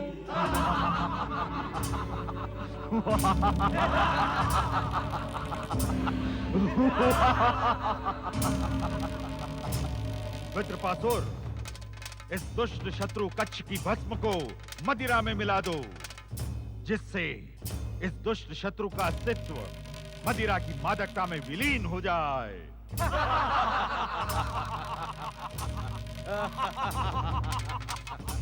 दैत्यराज, इसके कुछ अवशेष दैत्य शत्रु देवताओं को भिजवा दे। उनके पाखंड का उत्तर है ये भस्म। दैत्यराज, इस घटना के उपरांत दैत्य शत्रु देवता असुरों की ओर देखने का दुस्साहस नहीं करेंगे। पाताल लोक स्वामी दैत्यराज महासुर की महाबली दैत्यराज महासुर की दैत्य जाति सदा अमर रहे।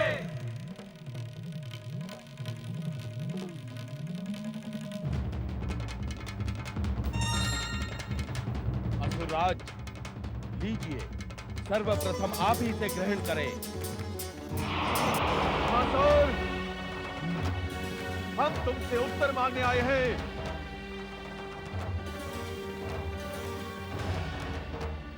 उत्तर दो महासुर, कि तुमने हमारे प्रिय शिष्य कच्छ का वध क्यों किया?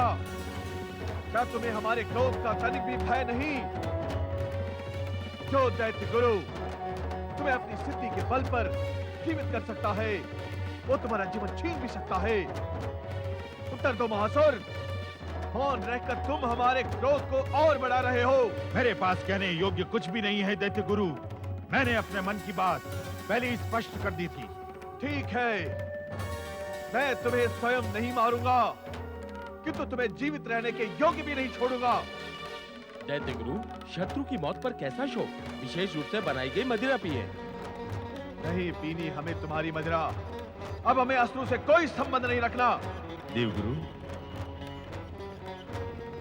मुझे छोड़कर ना जाए, मुझे ग्रहण करें।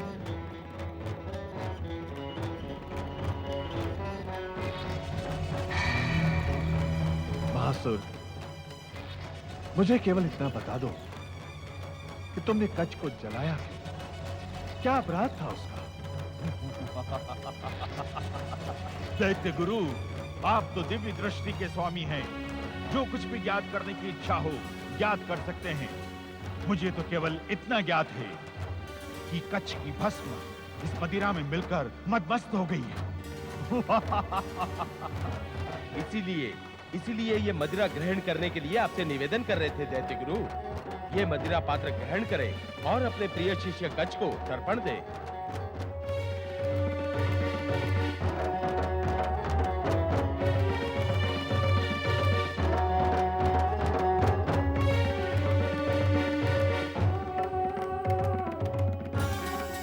धन्य है आप दैत्य गुरु, धन्य है आप।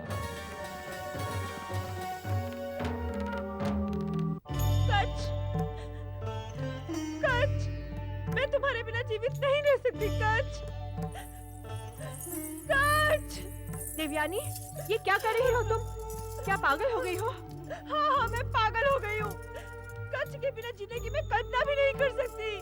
मैं अपने प्राण त्याग दूंगी। अपने पिता पर विश्वास रखो देवयानी। पिता, ये मेरे पिता नहीं है, कच्छ के हत्यारे हैं। मेरे प्रिय कच्छ के विरुद्ध तो उन्होंने षड्यंत्र किया है। देवयानी? हाँ हाँ माँ, मैं सत्य कह रही हूँ। उन्होंने कच्छ की हत्या करके अपने कर्तव्य को निभाया है। वह किसी भी देव को नहीं जिंदा छोड़ेंगे। तुम्हें भी नहीं, मुझे भी नहीं। देवयानी, अपने पिता पर विश्वास रखो। विश्वास? कैसा विश्वास? जो अपने पुत्री के प्रेम का सर्वनाश कर दे, उस पर कैसा विश्वास माता? देवयानी, अपनी मर्यादा मत भूलो। दैत्य गुरु तुम्हारे पिता हैं। पिता? यह इस अभागिनी देवयानी का दुर्भाग्य है माता कि वह दैत्य गुरु शुक्राचार्य की एकमात्र पुत्री है। तेरी मति भ्रमित हो गई है देवयानी। तो अपने पिता को नहीं पहचान पा रही? उस पाखंडी शुक्राचार्य को अब तक नहीं पहचाना था माता, किंतु अब जाके पहचाना है मैंने। देवयानी!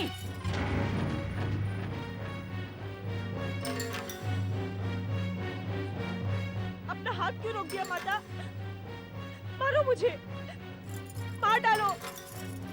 मैं अपने प्राण त्याग देना चाहती हूँ, किंतु जो मेरे प्रेम का सर्वनाश करेगा, मैं उसका सर्वनाश अवश्य करूंगी। शुक्राचार्य, मैं तुम्हें श्राप देती हूँ। नहीं पुत्री, पुत्री, तुझे अपने पिता पर विश्वास नहीं, अपनी माता पर तो है ना? अपनी माता पर विश्वास न करने का कोई कारण मेरे सामने नहीं आया है। तो पुत्री, अपनी माता पर विश्वास रख। क्या विश्वास करूं माता, क्या विश्वास करूं? पुत्री, मैं दैत्य गुरु को तुमसे अधिक जानती हूँ। वो जो भी करेंगे, उसी में हम सब का कल्याण है। पति के प्रेम के सामने तुमने अपनी पुत्री का मोह त्याग दिया है माता। नहीं पुत्री, पुत्री, एक पत्नी के लिए उसका पति गर्व की अनुभूति होता है, सर्वस्व होता है। किंतु पुत्री, पुत्री तो उसके हृदय का टुकड़ा है। देवयानी, तेरे पिता इतने निष्ठुर नहीं हैं। वो तो प्रेम की उपमा है। कच्छ के बिना मेरे जीवन में अंधकार ही अंधकार है माता, अंधकार ही अंधकार। तो मैं क्या करूं? पुत्री, तू वही कर जो तेरे पिता ने कहा। भगवान शिव की आराधना, वो असंभव को भी संभव कर सकते हैं। देवयानी, पुत्री, अपने पिता पर विश्वास रखो। भगवान भोलेनाथ की कृपा से मैं कच्छ को अवश्य पुनर्जीवित करूंगा। कच्छ का मृत शरीर होता तो मैं निश्चित ही आप पर विश्वास करती, किंतु उसका शरीर तो जलकर भस्म हो चुका है। मुझे झूठा आश्वासन ना दे दैत्य गुरु। मैं जानती हूँ कि कच्छ अब मुझे कभी दिखाई नहीं देंगे। उनकी मृत्यु नहीं, हत्या के दोषी आप हैं, आप। आपने जानबूझकर अपने शिष्य की रक्षा नहीं की। भगवान शिव आपको कभी क्षमा नहीं करेंगे। आपने जघन्य अपराध किया है।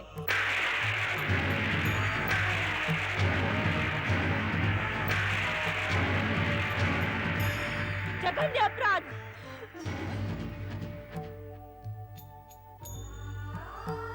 कच्छ की मृत्यु से कितना भीषण आघात लगा इसे। हाँ स्वामी, मेरी पुत्री विक्षिप्त हो गई है। स्वामी, आपको तो भांति भांति की सिद्धियां प्राप्त हैं। क्या ऐसा नहीं हो सकता कि देवयानी के लिए आप एक मायावी कच्छ का निर्माण करें? मुझ पर विश्वास रखो जयंती। प्रिय कच्छ के प्राण मेरे साथ हैं। भगवान शिव की कृपा से मैं उसे पुनर्जीवित करूंगा। मुझ पर विश्वास रखो।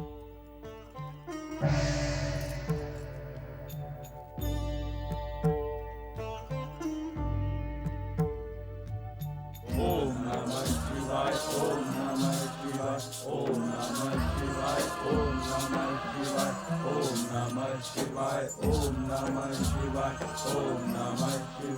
ओम नमः शिवाय, ओम नमः शिवाय, ओम नमः शिवाय, ओम नमः शिवाय, ओम नमः शिवाय, ओम नमः शिवाय, ओम नमः शिवाय, ओम नमः शिवाय।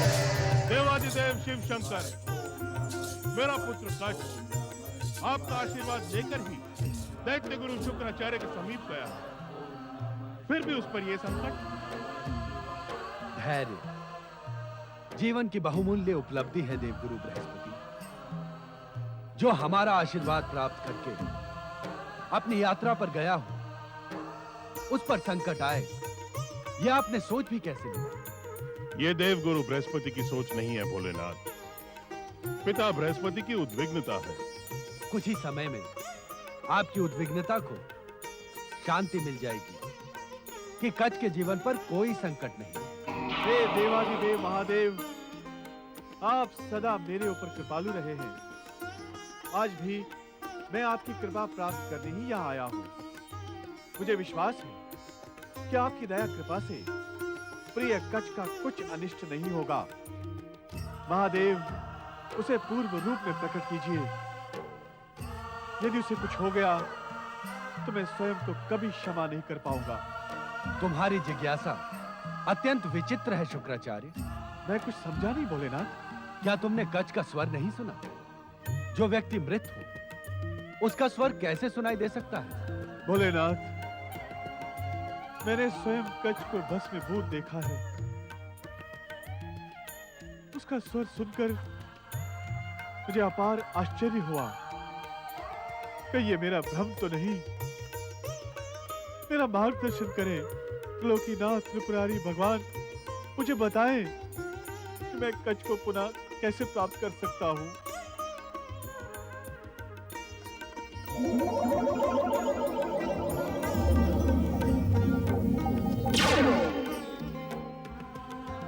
ओम नमः शिवाय। ओम नमः शिवाय। ओम नमः शिवाय। ओम नमः शिवाय।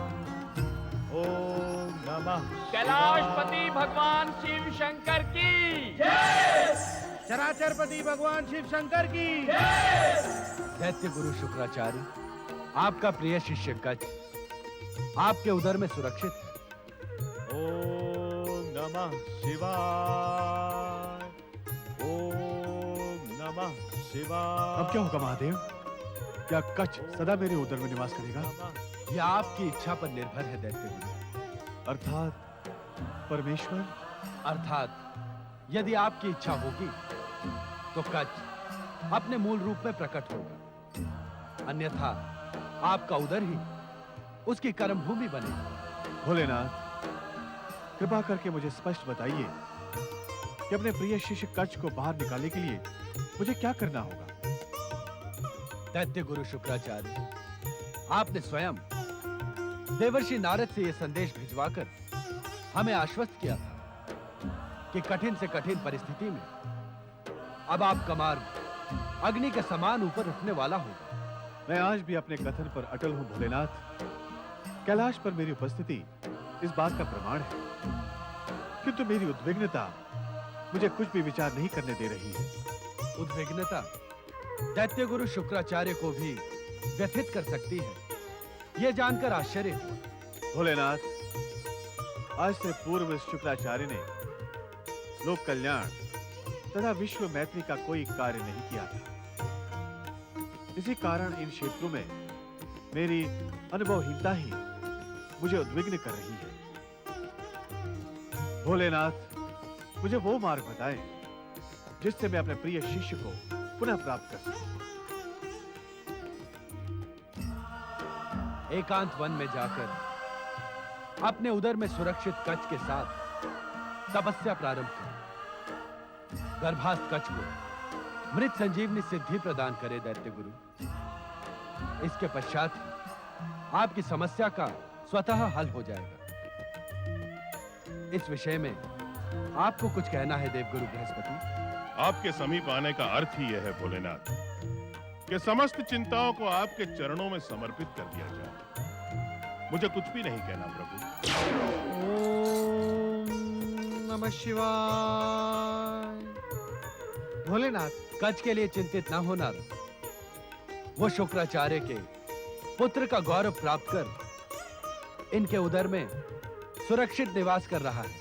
ओम नमः शिवाय।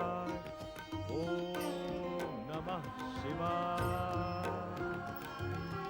नारायण नारायण। भोलेनाथ, ये संभव कैसे हुआ? वैसे ही नारद, जैसे तुम्हारा जन्म ब्रह्मा जी के मन तथा इच्छा से संभव हुआ। नारायण नारायण। देवगुरु बृहस्पति, चिंतित न हो मित्र। आपका पुत्र मेरे लिए अपने पुत्र से अधिक है। भगवान भोलेनाथ के सम्मुख हमने जिस मित्रता की सौगंध ली है, मैं उसे अपने प्राण देकर भी निभाऊंगा। मित्र शुक्राचार्य,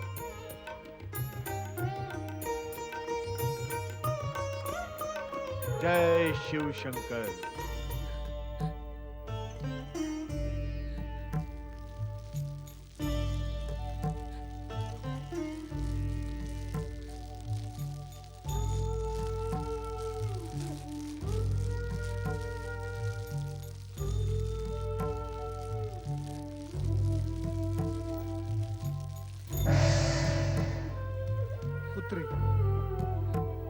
पुत्री देवयानी, मैं तुम्हारे हृदय की पीड़ा समझ सकता हूँ, परंतु इतना विश्वास रखो कि भगवान भोलेनाथ की कृपा से संसार की बड़ी से बड़ी पीड़ा का भी अंत हो सकता है।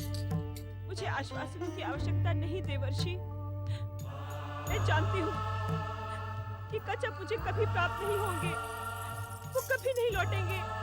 नहीं पुत्री, वो अवश्य आएगा, वो अवश्य आएगा। देवर्षि? हाँ पुत्री, स्वयं मैंने उसे जीवित देखा है, वो सकुशल है। क्या आप सत्य कह रहे हैं देवर्षि? आप धन्य हैं देवर्षि। मैं जानती हूँ आप कभी मिथ्या वचन नहीं कहते। क्या आपने सचमुच कच्छ को जीवित देखा है? जयंती, जब तुम मेरी बात पर विश्वास रखती ही हो तो फिर ये प्रश्न क्यों करती हो? मैंने स्वयं उसे जीवित देखा है, वह सकुशल है और दैत्य गुरु शुक्राचार्य के साथ है। कहाँ है पिताश्री? कहाँ है वे दोनों? मैं उनसे इसी समय मिलने की इच्छुक हूँ देवर्षि। पुत्री, वे दोनों अपना कार्य सिद्ध होने से पूर्व तुमसे नहीं मिल सकते। तुम यहीं पर उनकी प्रतीक्षा करो। माँ। जयंती, पुत्री देवयानी, भगवान भोलेनाथ का यही संदेश देने के लिए मैं यहाँ उपस्थित हुआ था। तुम दोनों का कल्याण हो। नारायण नारायण। कितने दयालु है भगवान भोलेनाथ। पुत्री देवयानी, अब तुम निश्चिंत हो जाओ। हमारी परीक्षा की घड़ी अब शीघ्र ही समाप्त होगी। माँ। ओम नमः शिवाय, ओम नमः शिवाय, ओम नमः शिवाय, ओम नमः शिवाय, ओम नमः शिवाय, ओम नमः शिवाय, ओम नमः शिवाय, ओम नमः शिवाय, ओम नमः शिवाय, ओम नमः शिवाय, ओम नमः शिवाय, ओम नमः शिवाय। मृत्यु संजीवनी विद्या सिद्ध हो। ओम नमः शिवाय, ओम नमः शिवाय, ओम नमः शिवाय, ओम नमः शिवाय, ओम नमः शिवाय, ओम नमः शिवाय, ओम नमः शिवाय, ओम नमः शिवाय, ओम नमः शिवाय, ओम नमः शिवाय, ओम नमः शिवाय, ओम नमः शिवाय। मृत्यु संजीवनी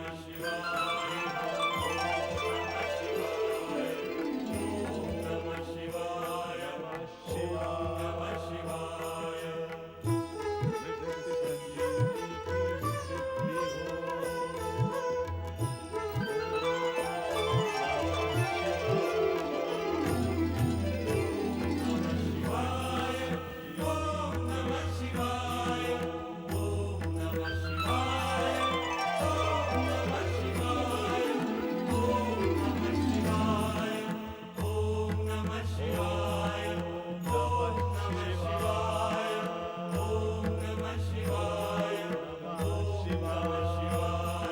हे भोलेनाथ, हे शिव शंकर, आपने इस भक्त की लाज रख ली। आपको मेरा शत शत धन्यवाद। प्रिय शिष्य कच्छ। आज्ञा गुरुदेव। प्रिय कच्छ, इस चराचर जगत में मेरे अतिरिक्त तुम दूसरे व्यक्ति हो जिसे शिव शंकर की कृपा से मृत्यु संजीवनी विद्या की सिद्धि हो। आप धन्य हैं गुरुदेव। मुझ जैसे अज्ञानी को ये शिव कृपा आपकी कृपा से ही संभव हुई है। अब तुम स्वतंत्र हो जाओ पुत्र। कैसे? मैं बाहर कैसे आ सकता हूँ गुरुदेव? चिंतित न हो वत्स, अब तुम मृत्यु संजीवनी विद्या के साधक हो गए हो। मेरा उदर चीर कर बाहर आ जाओ। नहीं गुरुदेव नहीं, ये असंभव है। अपने स्वार्थ के लिए मैं अपने गुरु का जीवन संकट में डाल दूं? मुझे ये मार्ग स्वीकार नहीं है। तुम्हें यह स्वीकार करना ही होगा, अन्य कोई मार्ग नहीं है वत्स। नहीं गुरुदेव नहीं, ये मुझसे नहीं होगा।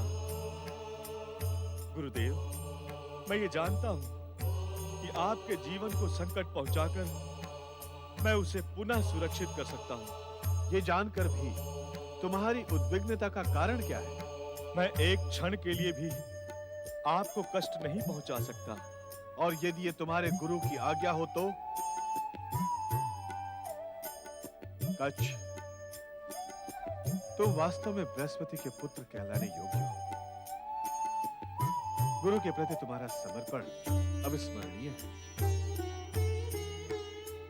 किंतु मैंने भोलेनाथ को वचन दिया है कि कठिन से कठिन परिस्थिति में भी मेरा मार्ग अग्नि के समान ऊर्ध्वगामी होगा। ये तुम्हारी परीक्षा भी है वत्स।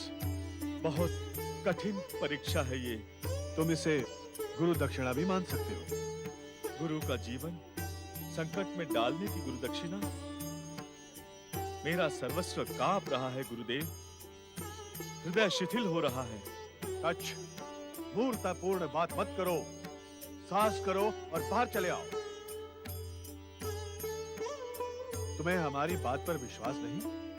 आपकी बात पर विश्वास ना करने का तो प्रश्न ही नहीं उठता गुरुदेव।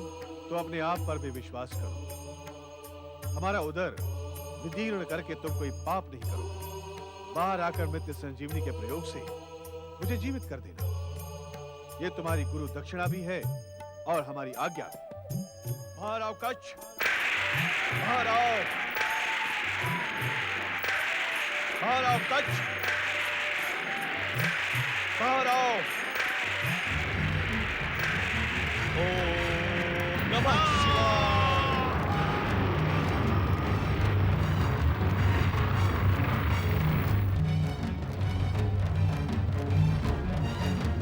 गुरुदेव, गुरुदेव, गुरुदेव, उस स्वार्थी के लिए आपने अपना जीवन बलिदान कर दिया। आपकी मृत्यु के लिए मैं निमित्त बना। मैं दोषी हूँ, मैं दोषी हूँ। आने वाली पीढ़ी भविष्य में मुझे कभी क्षमा नहीं करेगी। मेरा नाम कृतज्ञता की उपमा बन जाएगा। ये मैंने क्या किया गुरुदेव? ये मैंने क्या किया? तुम्हें हमारी बात पर विश्वास नहीं? आपकी बात पर विश्वास ना करने का तो प्रश्न ही नहीं उठता गुरुदेव। तो अपने आप पर भी विश्वास करो। हमारा उदर विदीर्ण करके तुम कोई पाप नहीं करो। बाहर आकर मृत्यु संजीवनी के प्रयोग से मुझे जीवित कर देना। ये तुम्हारी गुरु दक्षिणा भी है और हमारी आज्ञा, और हमारी आज्ञा, और हमारी आज्ञा, और हमारी आज्ञा, और हमारी आज्ञा, और हमारी आज्ञा।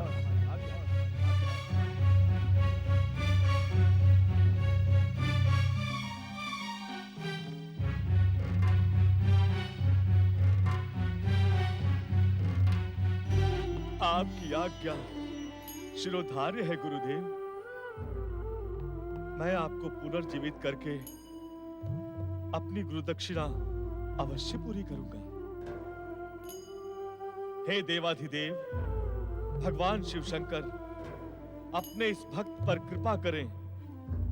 हे भोलेनाथ, मुझे अपने गुरु की आज्ञा एवं अपनी गुरु दक्षिणा देने योग्य शक्ति प्रदान करें। हे महारुद्र, मेरी सहायता करें कि मैं अपने गुरु को पुनर्जीवित कर सकूं।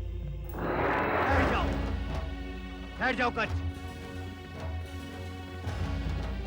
देवराज इंद्र, आप यहाँ इस समय? आश्चर्य न करो कच्छ। मेरे यहाँ प्रकट होने के लिए यही अवसर उचित है। आपकी प्रसन्नता बता रही है कि आप यहाँ किसी योजना को बनाकर ही उपस्थित हुए हैं। तुम मेधावी तो थे ही कच्छ, आप बुद्धिमान भी हैं। जान सकता हूँ आपकी योजना क्या है? अवश्य, क्योंकि ये योजना तुम्हें ही संपादित करनी है कच्छ। एक बात ध्यान रखो कच्छ, जीवन में सौभाग्य बार बार द्वार पर नहीं है। मैं कुछ समझा नहीं देवराज। इसमें ना समझने जैसा कुछ भी नहीं है कच्छ। ये शुक्राचार्य हम देवताओं का चिर शत्रु है। ये सदैव ही हमारे सर्वनाश का आकांक्षी रहा है। आज सौभाग्य से ये यहाँ निष्प्राण पड़ा है। इसके मृत शरीर को यहीं पड़ा रहने दो, जिससे हम देवताओं के मार्ग का सबसे बड़ा कांटा सदा सदा के लिए समाप्त हो जाए।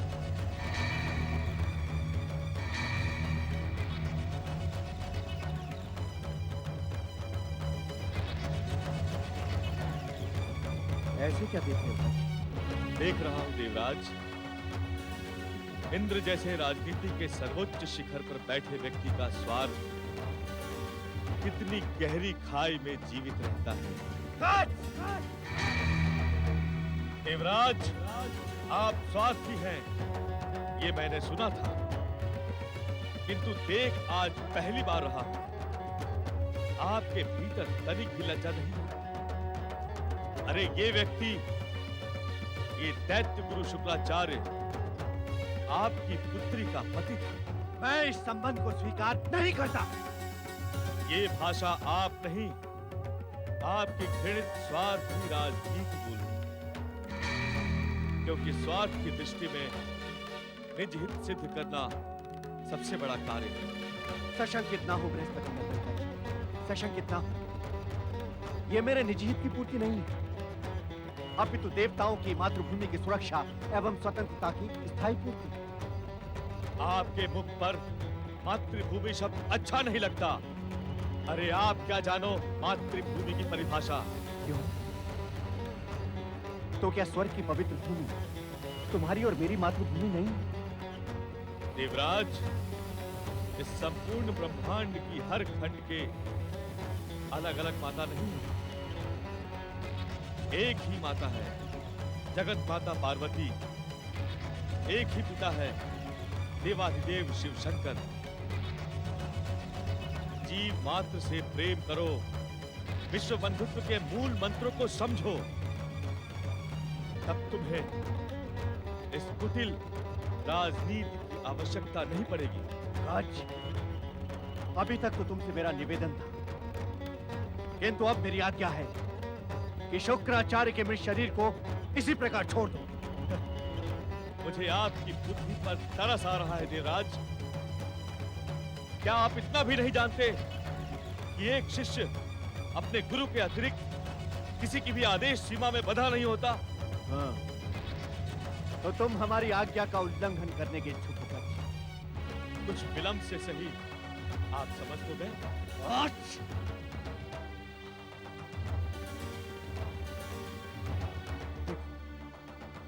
देखो प्रियकर, तुम हमारे आदेश से यहाँ स्वर्ग लोक से मृत संजीवनी विद्या प्राप्त करने आए थे। अब तुम्हारा कार्य पूर्ण हुआ। तुम्हारे लिए यहाँ एक क्षण भी ठहरना अनुचित। मेरी बात मानो, चलो मेरे साथ स्वर्गलोक लौट चलो। लौट चलूं और उस भविष्य की चिंता ना करूं जो बृहस्पति पुत्र कच्छ को गुरुद्रोही, गुरु का हत्यारा कहकर संबोधित करेगा? तुम भविष्य की चिंता ना करो, भविष्य वही कहेगा जो वर्तमान कहलाएगा। क्या वर्तमान हमारे साथ है? क्या मेरी उपस्थिति इस बात का प्रमाण नहीं? आप वर्तमान तो दूर, व्यक्ति भी नहीं रहे देवराज। आपकी स्वार्थी राजनीति ने तो बहुत पहले ही आपके व्यक्तित्व की हत्या कर दी। सावधान काट! सावधान!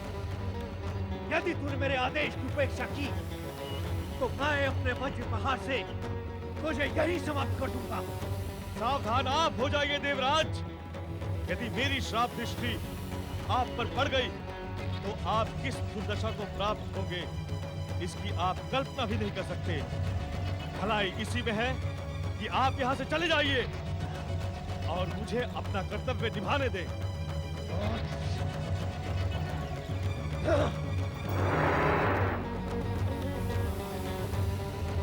गुरुदेव, गुरुदेव, गुरुदेव, मैं आपको अवश्य जीवित करूंगा गुरुदेव।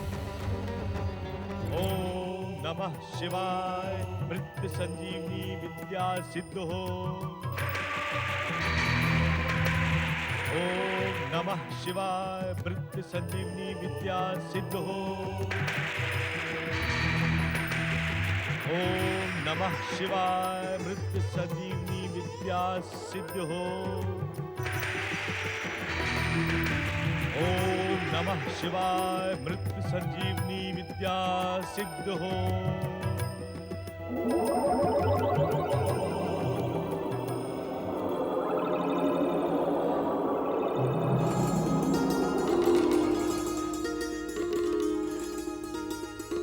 गुरुदेव, गुरुदेव, गुरुदेव,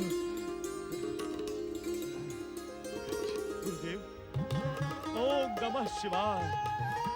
गुरुदेव, जो उद्देश्य लेकर मैं स्वर्गलोक से आया था वो आपके आशीर्वाद से सिद्ध हुआ। मुझे मृत संजीवनी विद्या सिद्ध हो गई है। अब मैं किसी भी मृत व्यक्ति को जीवित कर सकता हूँ। प्रिय शिष्य कच्छ, वत्स कच्छ, ये सभी शिव इच्छा से संभव हुआ है। इसमें तुम्हारा योगदान भी कुछ कम नहीं है। मेरा योगदान? हाँ वत्स, गुरु अपना ज्ञान उस शिष्य पर उड़ेलने को आतुर हो जाता है जिसमें तुम्हारे जैसी विशेषताएं हैं। वास्तविकता तो ये है कि तुम जैसा शिष्य पाकर मैं धन्य हो गया। आप महान हैं गुरुदेव। चलो आश्रम चलते हैं। जयंती और देवयानी हमें देखने के लिए विकल हो रही है। ओम नमः शिवाय। ओम नमः शिवाय। ओम नमः शिवाय। ओम नमः शिवाय। ओम नमः शिवाय। ओम नमः शिवाय। ओम नमः शिवाय।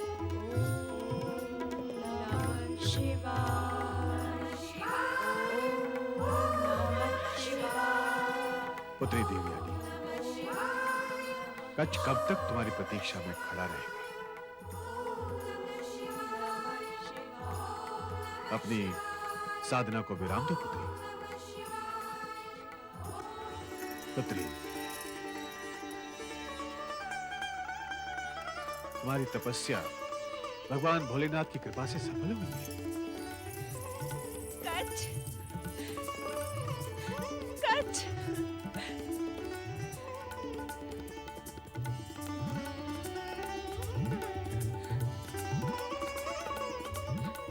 मुझे क्षमा कर दीजिए पिताश्री। अपने प्रिय कच्छ के लिए मैंने आप पे संदेह किया, आप पे दोष लगाए। अपना मन छोटा न करो पुत्री। तुमने कुछ अनुचित नहीं किया, अपितु भविष्य के लिए नया मार्ग प्रशस्त किया है। मैं कुछ समझी नहीं।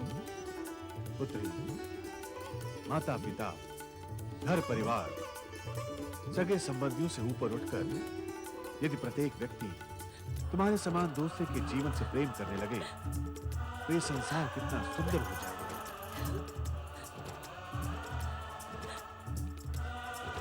अपने संबंधों को तिलांजलि देकर तुमने कच्छ के लिए अपने माता पिता पर संदेह करके सर्वथा एक नवीन परंपरा का प्रारंभ किया,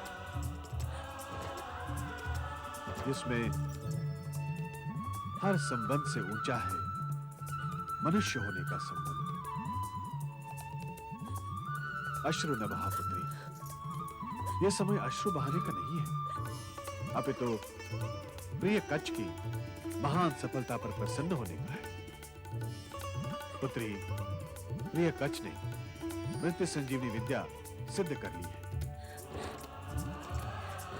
हम जब निष्प्राण होकर वन में गिर गए तो प्रिय कच्छ ने ही हमें पुनर्जीवन प्रदान किया। भोलेनाथ की तुम पर अपार कृपा है कच्छ। आप लोगों का स्नेह ऋण मैं कभी भी नहीं चुका पाऊंगा। अब मेरा कार्य पूर्ण हुआ।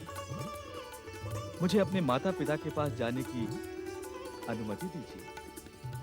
मुझे आशीर्वाद दीजिए गुरुदेव कि मैं देव दानवों के मध्य जन्म जन्मांतर से चली आ रही शत्रुता को समाप्त कर स्थायी मित्रता की कपोलें खिला सकूं। हमारा आशीर्वाद सदा तुम्हारे साथ है वत्स। स्वर्ग से लौटने से पूर्व तुम भगवान शिव के प्रति कृतज्ञता अवश्य ज्ञापित करना। अवश्य गुरुदेव, भोलेनाथ की कृपा के बिना ये कुछ भी संभव नहीं था।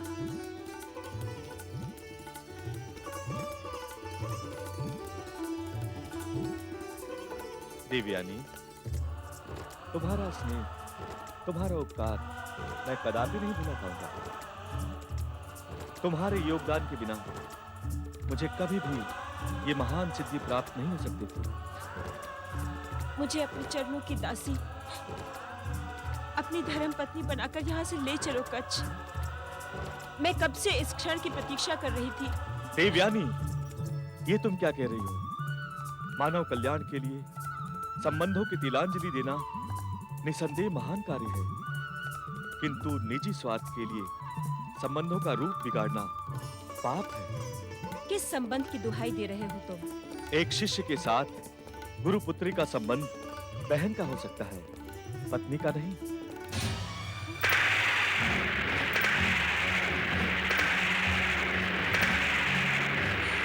मेरी दृष्टि में तुम मेरी छोटी बहन हो।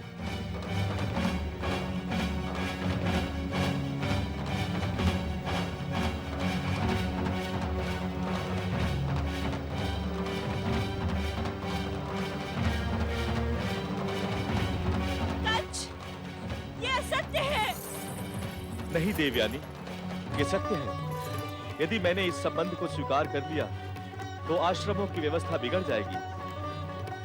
किसी भी युवा पुत्री का पिता आचार्य अपने आश्रम में विद्यार्थी को प्रवेश देने से पूर्व इस घटना का स्मरण करके व्यग्र हो जाएगा। पुत्री, कच्छ ठीक कह रहा है। वो तुम्हारे लिए भाई के समान है। नहीं, कदापि नहीं। मैं ये संबंध कभी स्वीकार नहीं करूंगी। ये मेरी कोमल भावनाओं पे इसका क्रूर आघात है। मेरे साथ विवाह का अनुचित विचार त्याग दो देवयानी। गुरु और शिष्य का संबंध मात्र पिता और पुत्र का होता है। भृगुवंश में जन्म लेने वाली तुम जैसी श्रेष्ठ कन्या के लिए ऐसा सोचना अधर्म के समान है। नहीं, मेरे प्राणों को कष्ट पहुंचाने वाले, मेरे कोमल भावनाओं के हत्यारे, देवगुरु बृहस्पति पुत्र कच्छ, जा, मैं तुझे श्राप देती हूँ। मेरे पिता से प्राप्त मृत संजीवनी विद्या को तो भूल जाएगा। जैसा इस आश्रम में आया था वैसा ही रिक्त लौट जाएगा।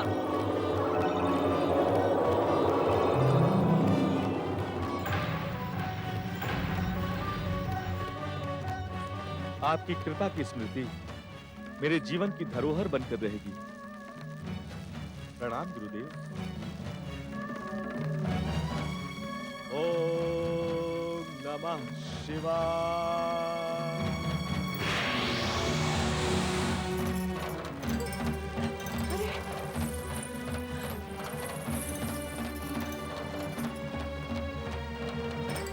हर हर महादेव, हर हर महादेव, हर हर महादेव, हर हर महादेव।